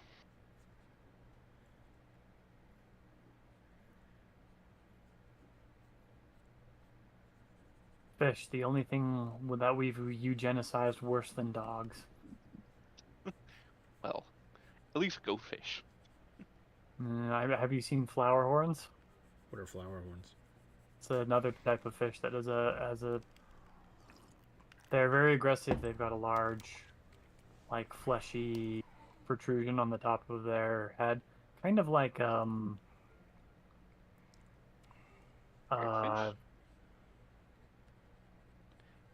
They're also cichlids, ironically.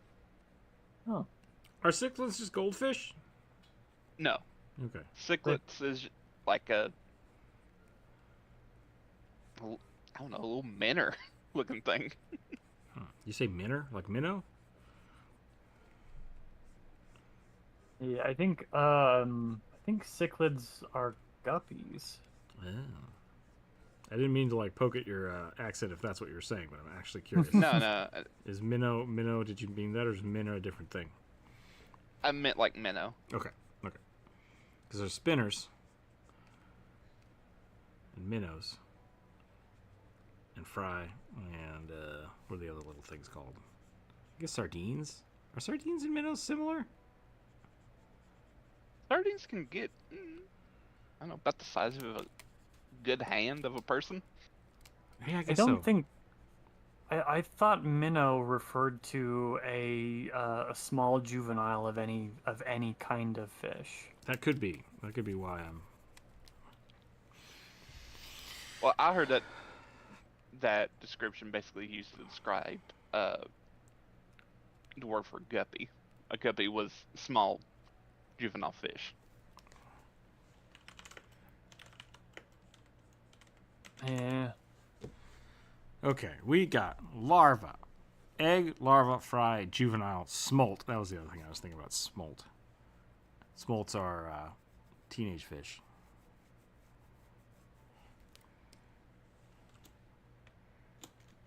What is a minnow? A small freshwater Eurasian cryptonoid fish found in large shoals. Okay.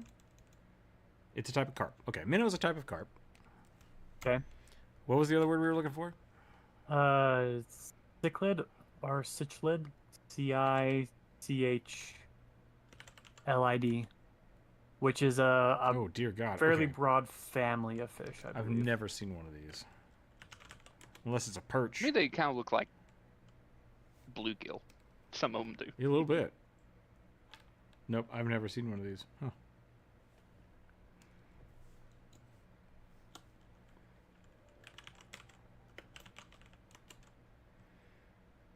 Perch are nasty little fuckers. Yeah. Perch? Perch. Yeah. Sorgars. We need more gar. Do At we? least in my neck of the woods. Yes, actually. I thought they were endangered, or not endangered, but invasive, and people tried to get rid of them. No. No. No. Gar are indigenous to the rivers of the southeast and other places. We specifically need like more alligator gar because the Mississippi, Missouri, and Arkansas rivers are overrun by silver carp. Ah. Right. So we need more you need the predatory apex, fish to eat yeah. them. You need the apex predators to. But that would Be require back. government intervention. Nobody wants that. But yeah, like the reason that alligator gar has such a like bad rap is because they were accused of like hurting people, like Yep. attacking children in rivers while it was probably an actual alligator That or a was, shark. River monsters. Jeremy Wade did a Yep. episode on those, right? Big giant armored plated fish. About as long as your boat sometimes. You can go bow fishing for those. Yeah, I mean, like alligator gar look real scary, but the thing about that adaptation of that snoot, right, is that they are very specifically only hunt other fish. Is that correct? Yeah. Yep. It's like a gharial. Yeah. Can only really eat fish. Look, if a gharial tried hard enough, I'm sure it could eat a seagull.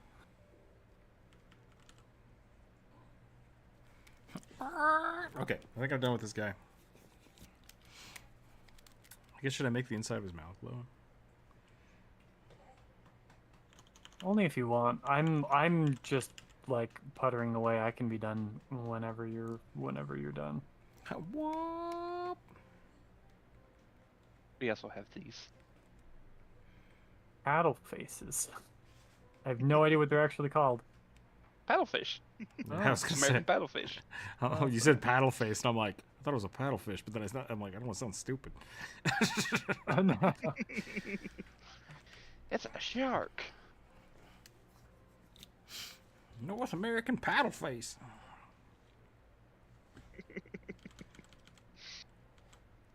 You know, we've named dumber things.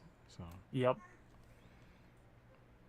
We scientists have named dumber things dumber names. Yep. I've never been in charge of naming anything.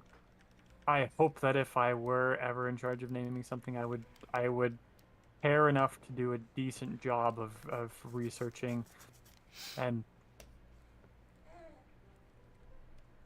actually putting some effort into finding something interesting and memorable. Okay. I think I'm done. I think that's where we're gonna call Yeah. it. It's almost 2 o'clock anyway, so we did a good job. Yeah, we'll be back on Friday for more sketchy sketches. I'll probably be on Twitch tomorrow working on some projects. So that's all I got. If you guys want to do commissions are open. If you are interested in joining the Patreon, I will be sending out some tokens. I'm just going to make some tokens and try to print them out and send them out to people this week. So that'll be fun. Try that instead of stickers this month since we don't have any new stickers out yet. And other than that, that's all I got. Stay happy, stay healthy, keep your dice on the table. We'll catch everybody on Friday. Bye, everybody. Bye. I just about ended the